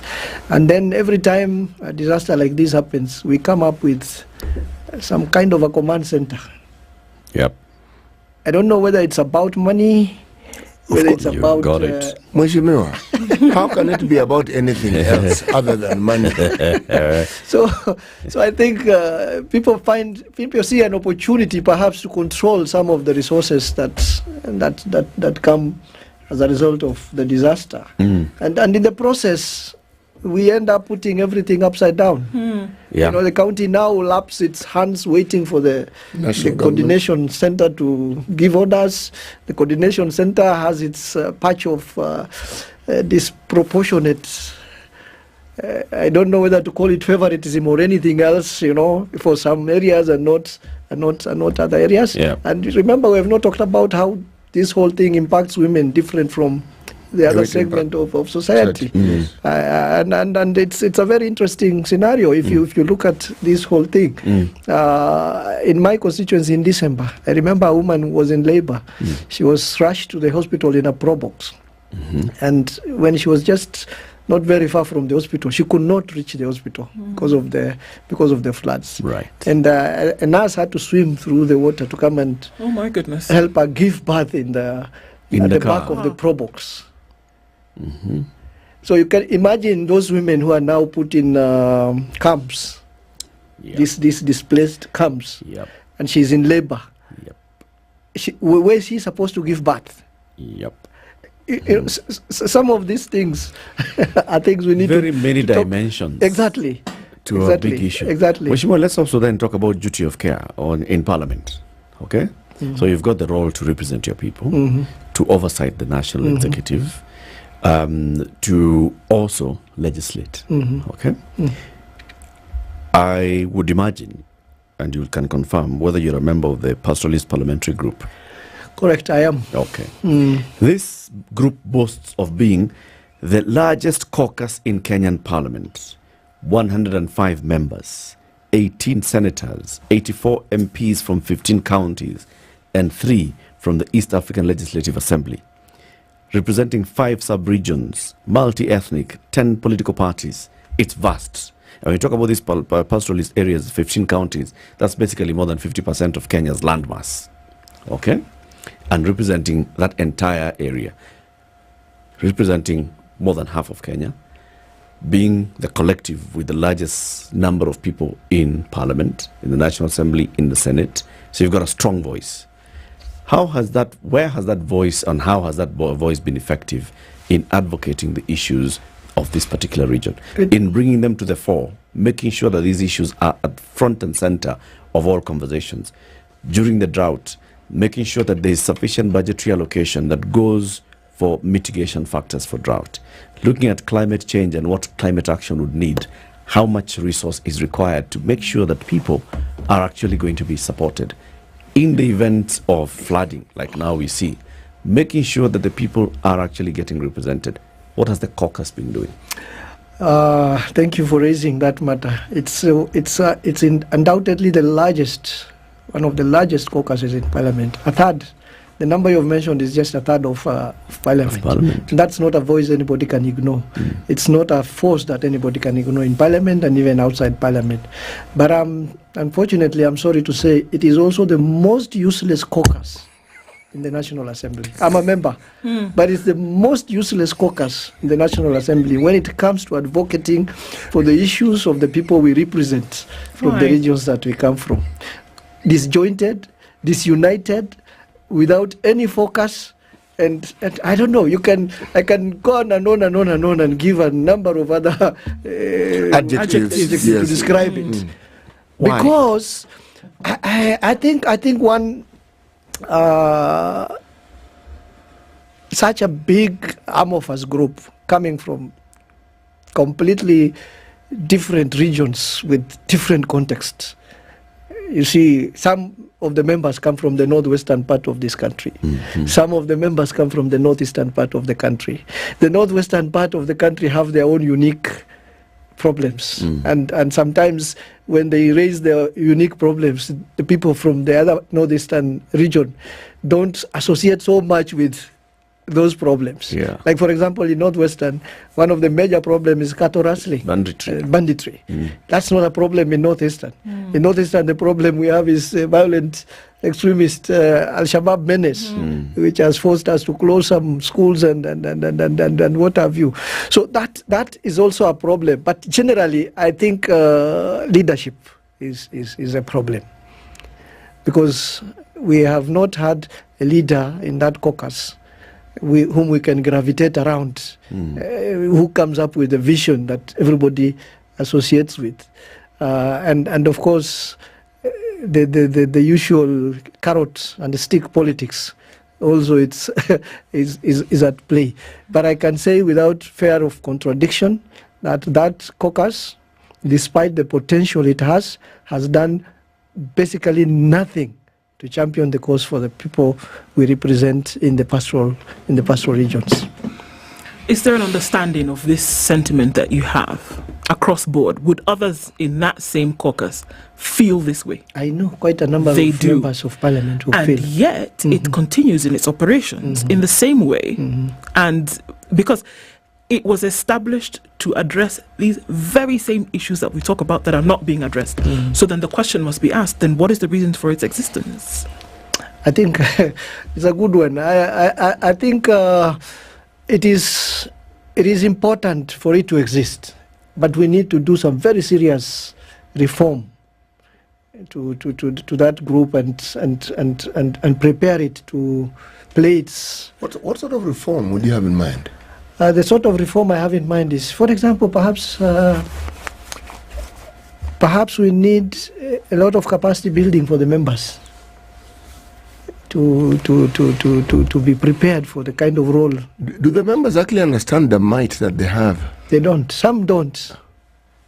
Clearly, the majority don't, because some don't. If you have that number and you actually haven't been able to flex the muscle that you actually have, that is a number that can pass any legislation in that house, because we hardly have that number in the house at any one time to pass any legislation. So if we rally around whatever agenda we have and we decide, you see why I'm saying it's a useless one? I was really disappointed when we were discussing the equalization fund bill that had originated from Senate in the House. Despite the fact that we asked some of them on our WhatsApp group to come to the House because there is this important agenda we need to discuss, none of them showed up. And it's about the equalization fund. It's about the equalization fund. Did they understand what we have only 7 years. We have only 7 years left on the sunset clause on that fund. Yes. And we have not had the money for the last 13 years. That money will disappear if these 7 years lapses, and none of that benefit will go to the region. Is this not just a reflection of what we keep talking about here? The capacity of the members that we send to Parliament and them grasping the reason why they're in Parliament. Okay? And we are not the only ones who say this. Even the president the other day was talking at the NGCDF event, and he was talking about the same. He's like, guys. So first of all, when opportunities come and it's about you just informing your constituents and rallying them around such opportunities, you are not even aware of them. Okay. Number two, this is NGCDF. This money is supposed to come and you rally for your community members to be able to best utilize these funds for development that impacts them directly, for them to prioritize their development areas, and you don't do it. You ask yourself, so what is it? What's our problem? Is it our politics, our system of politics that's the issue, that we end up with people who go into Parliament and they need to be told what to do, but the person that they're supposed to be oversighting, this is the executive. Where is our challenge? I think we have some of the very bright minds in that house. And even in this group, there are some very, very sharp minds. And experienced legislators. And experienced legislators who have been elected from this region. I think the element of individualism has also come in, You will fight for your constituency, your own goodies, your own... And that collective benefit to all of us is not something that is deeply inculcated in most of us. If you're looking for a leader to emerge, maybe you should present yourself as the leader that needs to emerge, because each of you has a responsibility. Correct. You have a vision as a person. You have something that you know that you want to do as a person. We look at the leaders from these pastoralist communities, from the northeast and from the marginalized communities, and what we hear mostly is complaints. Oh, for a long time we've been victims. Oh, for a long time we have been marginalized. Oh, for a long time we have done this and the other. We hear of governors, and then we see cases of governors in court and their friends being caught with billion-dollar bills in house, and that doesn't help the cause at all, because you're like correct. And when you ask the question really of these funds that are available to counties, the answers then become a little hazy, and you're saying, but yes, you should have gotten more, yes, there should be this, but what you've received, can you account for what it has done? It is not complicated really, because it is a lot of money. Correct. And it's monies that these regions have never had before. Correct. And this is right across the country. Correct.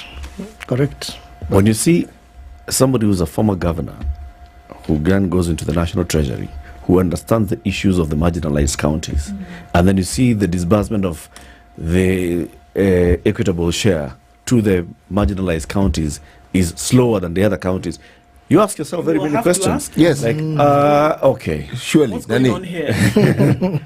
Mheshimiwa, we thank you very much for joining us today. Your first time in the Situation Room Asante. and the hot seat. Please come again soon. Shukran. We'll invite you again. Thank you very much. The Honorable Abdul Haro is a member of Parliament for Mandera South. They have your nickname for you. What is it? Kore. Kore. Yes. They call me Kore. Kore. What does it mean? Kore is somebody who how do I put it in English? Somebody who climbs heights. You know, you go beyond heights. Okay. Okay. Somebody who's surpassing yes what's expected of them. Okay. Thank you for tuning in to the Situation Room today. Have a lovely day. Tomorrow is Wednesday. We'll be back. It's 10 a.m.